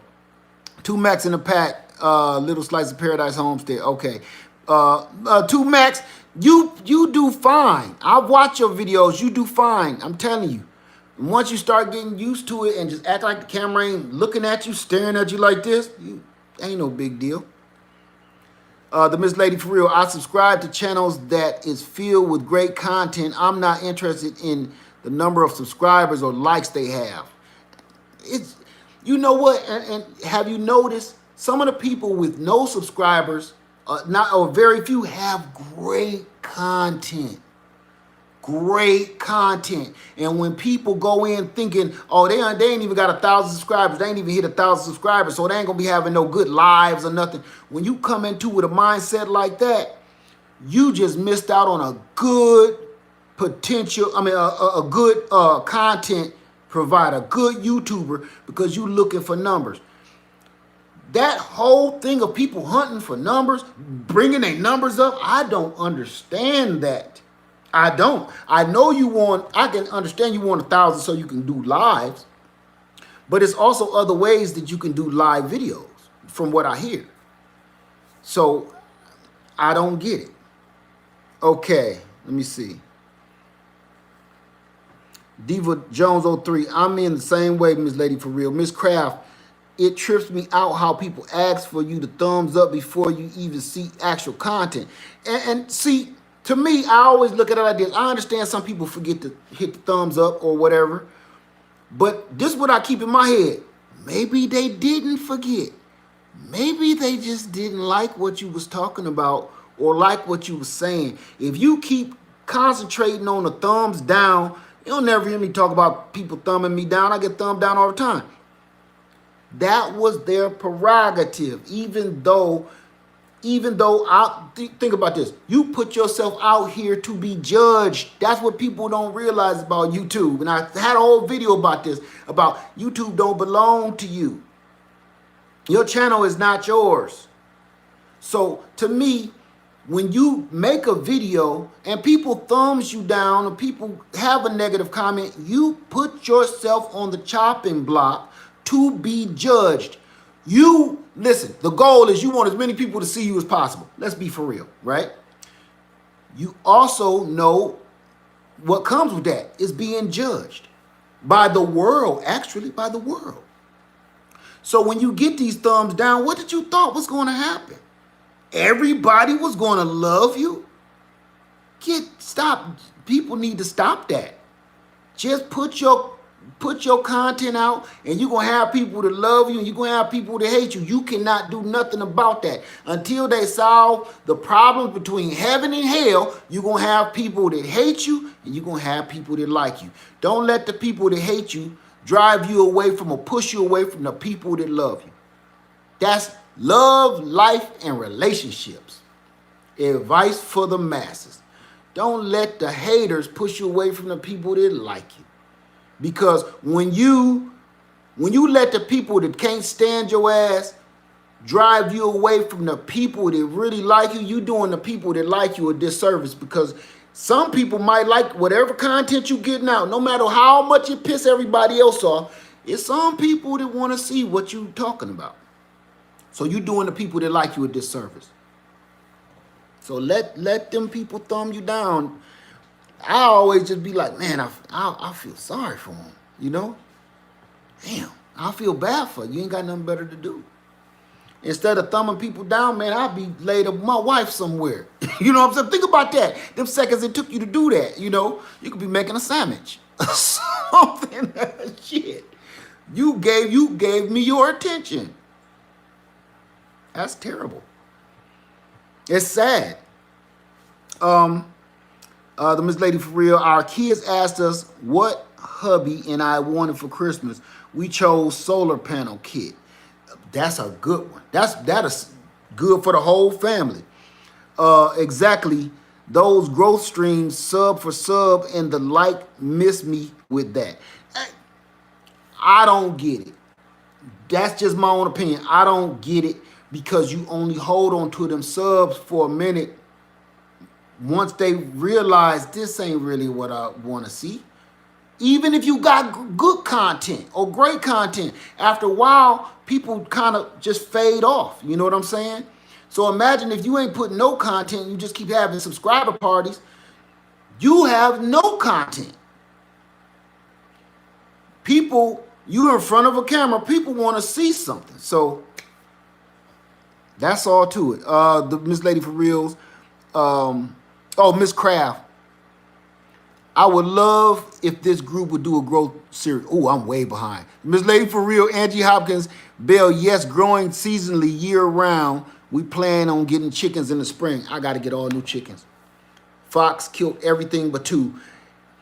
He killed the meanest. He killed everything except the meanest hen I got that I really wanted her to get ate 2 years ago. And a blind chicken. Is the fox being like racist? Discriminatory? The fox didn't eat the blind chicken. Listen, I came up with all kind of scenarios in my head about this shit. Dig it. All I can imagine, because he went up in the chicken coop, because I left the door open.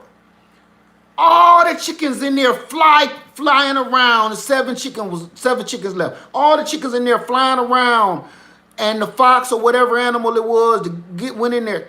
You got all these chickens flying around that you got to spend energy to catch and try to eat. Right? Let me get this sun. That sun is banging. You got all these animals flying around, but you got a blind chicken. Like, what's going on? What's in here? Hey, y'all, somebody talk to me. Why didn't you eat the blind chicken? You know what I'm saying? I ain't trying to wish no evil on the chicken, but it was like I had to keep taking care of the chicken, you know, kind of, to let her know it's some food out here. Hey. And she went blind because she got in a fight and two of the chickens pecked her eyes. Now they cloudy and gray. She blind. So I've been taking care of her, and I just wondered, like, damn, God got a plan for you, chicken. So I'm going to do everything in my power to protect you. Didn't eat the blind chicken. You ate all these strong, fast chickens. Some of them could fly. Ate all of them and left the blind chicken. I can understand the mean chicken because she I think she a rooster that lay eggs. I'm going to leave that alone. But you know what I'm saying? I can understand that one, but not the blind chicken.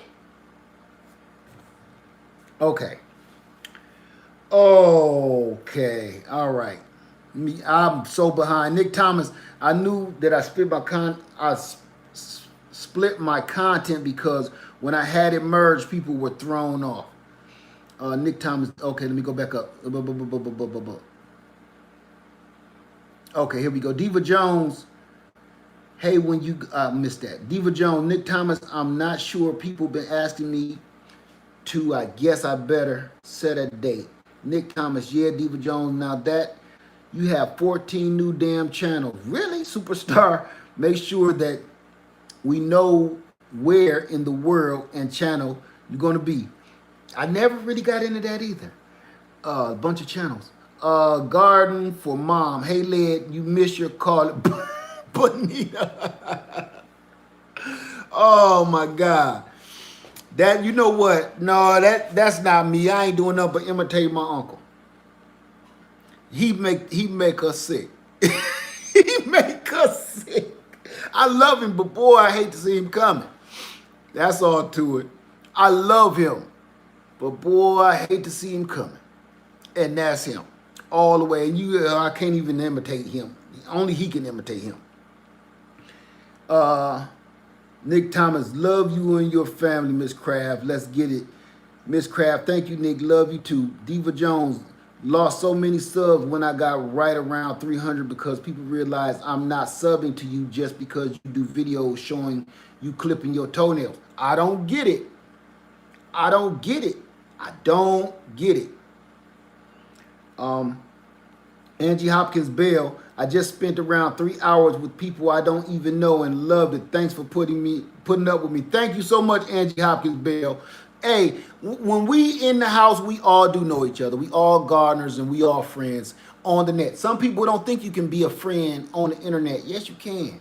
You don't got to be in somebody's face all the time just to show no love. You don't. You know, that's when you got that private stuff. But like this, good, healthy, positive communication, it's a friend to me. When I need help, y'all help me. That's a friend. When I don't feel too good, y'all pick me up. That's a friend. So, Diva Jones, the fox had a conscience. He was not gonna kill the disabled. Was not gonna kill the disabled. That is what I was thinking. Like, did the fox be like, look, you just shut up and stay still? What do the bank robbers say? Look, I'm just coming for the money and nobody gets hurt. If you want to live and make it out of here, just sit down and shut up. And that chicken probably was like, okay, shit, maybe. He killed everybody. Everybody. It was carnage. Oh, goodness. Maybe he had a conscience. Like, you know what, I can't do that. Like pushing the kid out of a wheelchair. Miss Lady, for real, I won't have to worry about a fox. My pets are our neighbors' pets and kids. 2 of the kids were in my yard and picked a large amount of Satsuma oranges and just threw them on the ground. Oh, what was I telling you? Get that security camera. God, that would make me want to vomit. Diva Jones, Miss Lady, for real, I'm going to get you yet.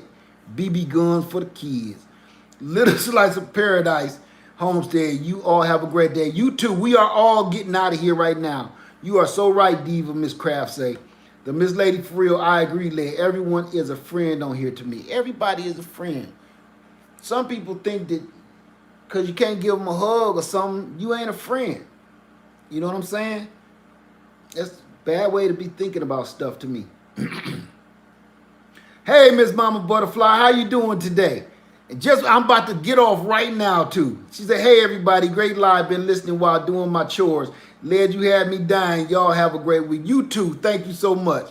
Nick Thomas, not this disabled chicken. I'm done with y'all. If I would show her, but I think I would be breaking some kind of laws by putting her on film in her state. It's bad. She's so and she beautiful. She beautiful. She just can't see. Just can't see.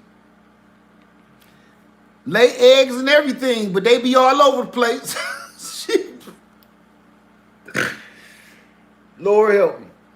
Our eggs. You got to go hunting for the eggs because you don't know where the box at. You know what I'm saying? So if I know back then when I had 7 chickens, if I got 6 eggs, I know it's one more egg around here somewhere, and I always find it somewhere strange where she was like, "Oh, this is a good enough spot." Just crank out an egg and keep it pushing. So I know I feel bad for her, and I'm glad she made it through. And I'm also glad that she wasn't actually watching the carnage. Because one thing about chickens, they smart. I don't care what y'all think, they smart and they remember stuff. They're so scared right now that they won't even come out of the chicken coop. Even when I'll put food out, I'll put anything out, open the doors, they will not come out of there. They are terrified. So I feel bad for them. So, okay. Miss Lady for real, break they little knees. Oh my God. So, all right, y'all, let's get out of here. Y'all know we've been on here entirely too doggone long. And plus, I still want to go rack this wine down, so I still want to do it again. I would try to get something cooked for Lady Leg can eat when she come back, and then I'm gonna get back on so we can do something with this wine. All right, y'all. Y'all have a wonderful day. I love y'all, and you know I do. But let's get out of here, and I'm gonna finish getting this sugar cane squared away, and then we're gonna try again later. Thank you, everybody. Goodbye, Linda Holmes. Goodbye, planning in a whirlwind. Goodbye, Diva Jones. She said the other chickens were jealous of her beauty. See, you wrong, Diva. You wrong. Goodbye, Miss Lady for real. Goodbye, Cranky Beans. I love your name. Goodbye, Angela's Garden Sense. Have a great day. Nature 9 and family, have a wonderful day. See you later, Mama Butterfly. I'm going to try to do this again. Thank you, Claudia, for all of the donations, my brother. I really appreciate you. Thank you. Chef Dagger was in the house today. I'm trying to remember everybody that was in the house today.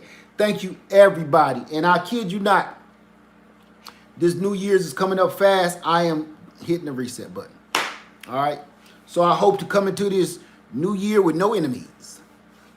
Thank you, everybody. Have a beautiful day. G Code family, I love you. Left Farmer 73. And I'm out. Bonita! Shit. That shit crazy though, right? Crazy. Ty Liddy said, give the blind chicken the broken pimp cane. She ain't gonna do nothing with it. She ain't gonna do nothing with it. You know, I was even thinking about selling her because I can't process her or nothing like that. I might sell her. Poor thing. Y'all have a wonderful day. I'll sit here and talk about that all day. Thank you so much. Have a beautiful day. She can use the filler. Y'all wrong for that. Wrong. A blind sugar pimp cane? What you want me to do? Put some red tape to the tip of it? Or a tennis ball? Y'all wrong for that. You're wrong. I'm out of here. I love y'all. Have a beautiful day. Have a beautiful day. Live Farmers Every 3. I love you, and I'm out.